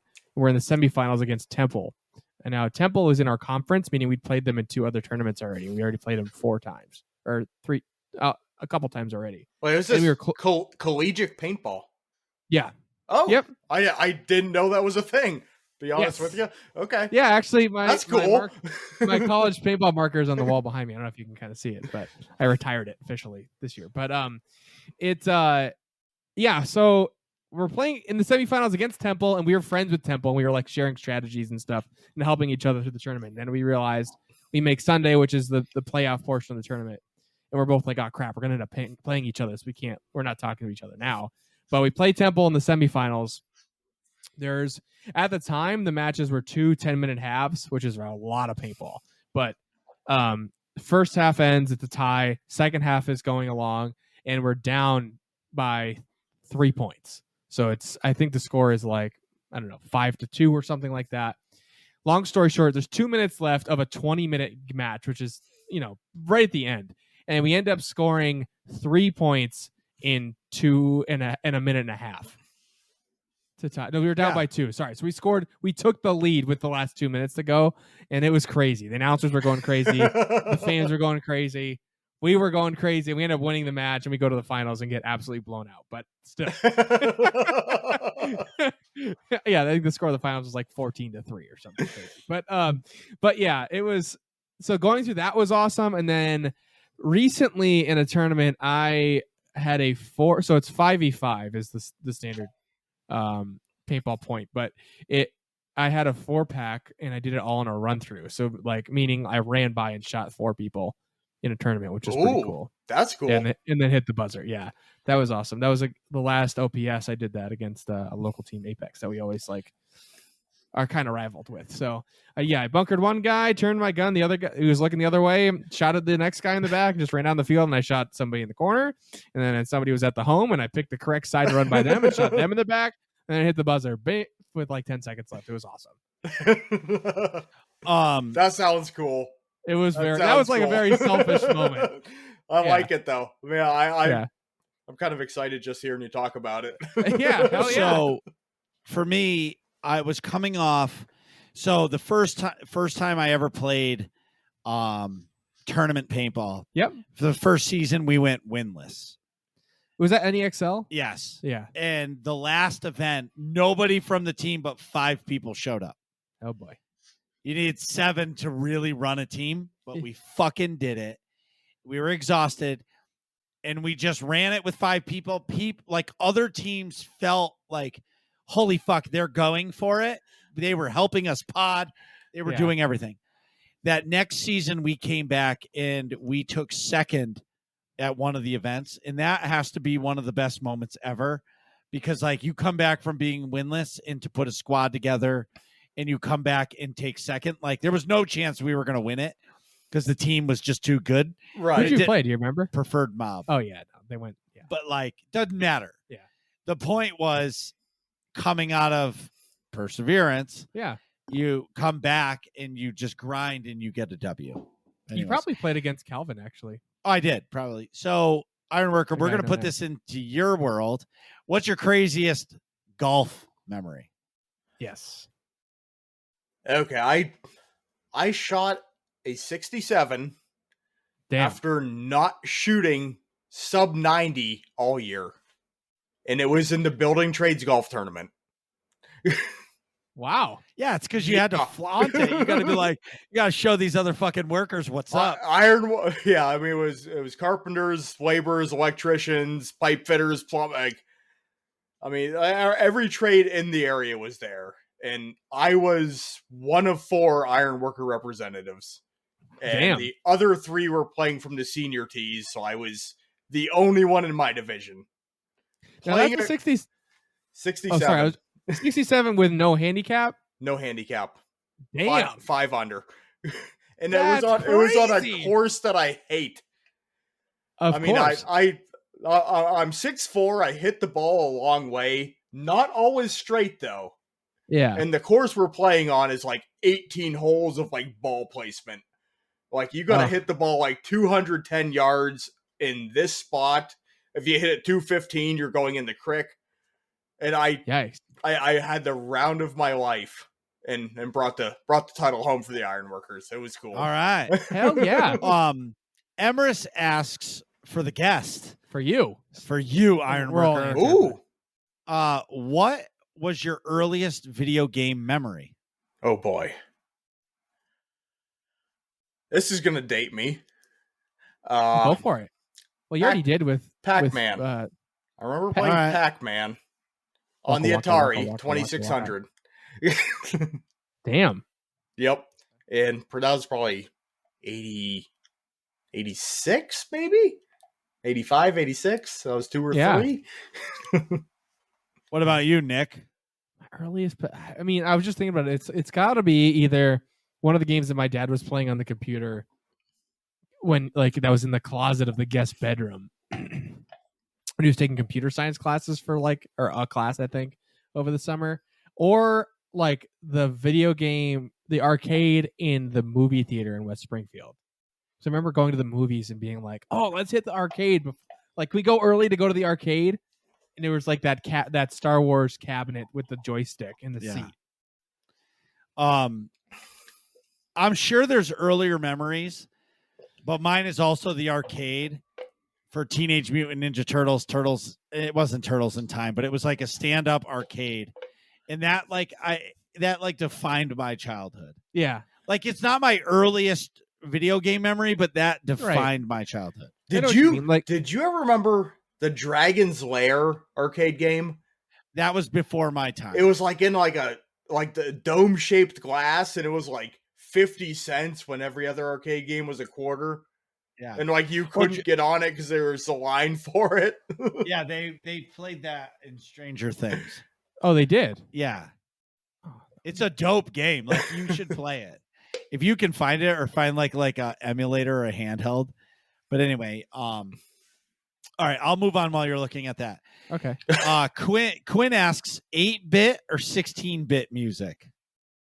I honestly am not familiar enough with the difference. Is Pokemon 8 or 16? 16. That's what I thought. I'm going to Google some 8-bit music.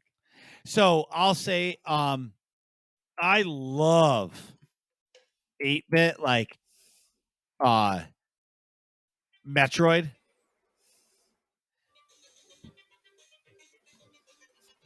Is that 8-bit? You know, yeah, that's apparently. 8-bit. Yeah, I didn't realize it Very was going to play simple. through the speakers, but well, yeah. yeah, I have good hearing. yeah. I do not. I can hear footsteps.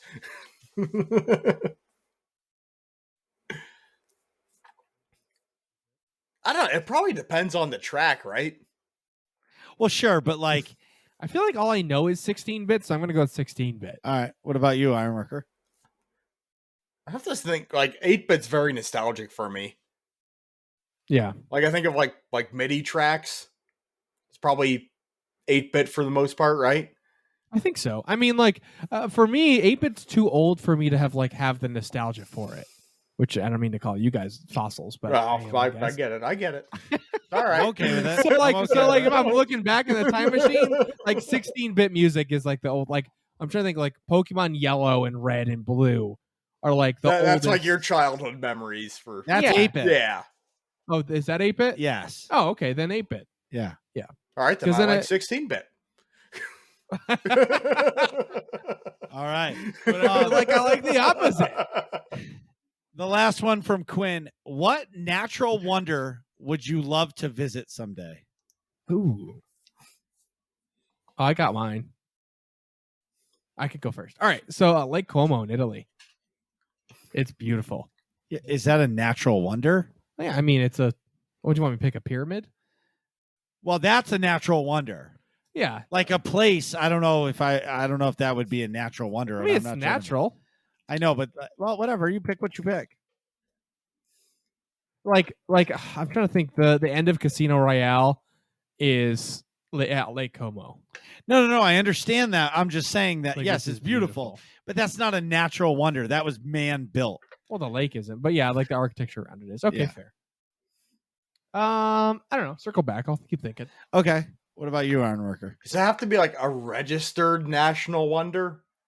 No, just natural. I'd like to go. I'd like to go see Yosemite. That'd be cool. Yeah. Yeah, I'd like to go hang out in Yosemite for a couple days and hike I don't think around and. Yeah, that would be really cool and see all the different wildlife and stuff. Yep. Personally, I don't want to stay too long there because I feel like with my luck, the volcano that's underneath there would explode and the world would end while I'm there, and I'd feel like I did it. So I have two. Okay. First would be the top of Mount Everest. Oh, that's cool. Good pick. Yeah. Okay. And then the second would be the Colosseum in Rome. Okay, that's cool. But that's not a natural wonder. Yeah, you No, were talking I crap shit. about I me. shit about so Everest, Right. and then I would say the pyramids. Well, I because have, it's not natural either. But I get what you're saying. Well, I have no, one. that is like yeah. I have a viewer. I have a viewer that lives in Rome, works in a Uh-huh. hotel a quarter mile from the Colosseum. Wow. Offered me deep discount rooms. Whoa, what are you waiting for? Pack up the wife. Right? Pack up the kids. I'm going to Assemble. Italy. Ironworkers assemble. Yeah, right. Yep. Um, Party. I think my- Ironworker party is 16. We're here. I think my edited answer would probably be the Aurora Borealis, the crazy lights in Northern Lights. That'd be cool That'd be rad too. to see that actually happen. Like, it's one thing to see in a picture, but to look up and see it, I'd imagine is way different. Like, because even you can see a picture of the night sky, but if you go outside, and just like stare at it for like 30 you guys seconds. probably get a glimpse of it, like up where you're at, right? No, You got to go north. Like further north, where we live, there's too many lights. You got to go up to like Vermont yeah, I For mean, Aurora like Borealis, or New Hampshire. you can Blake- see it that. I don't even think that's far enough. Blake, Yeah, you can. When When you're standing on like Killington or something, You can see it. oh yeah, Oh, no kidding. like you can see the green. You can't see it like that, Yeah, but like you can like you can see the green shimmer. yes. Yeah, Shimmer. I'm basically a couple miles off the shore of Lake Erie, so you can see there's Okay. something like happening to the north, but like you don't get the Yeah. full effect of it. Got it. Yeah, I've never seen anything close to it. So, all right. So, Ironworker, let everybody know where they can find you. Ironworker Gaming on YouTube, Ironworker 814 on Twitter, and Ironworker 814. My Ironworker 814 or Ironworker Gaming on Twitch. 814. 814. All right. Haven't been there in a while. Awesome. Well, hey, thanks for coming on the show. This has been great. Hey, thank you guys. This was awesome. Really, really appreciate you guys having me on. And yeah, we'll have to get in some gaming time one of these days, huh? Absolutely. What are you guys talking about in here? Find out next episode of Working Class Nerds.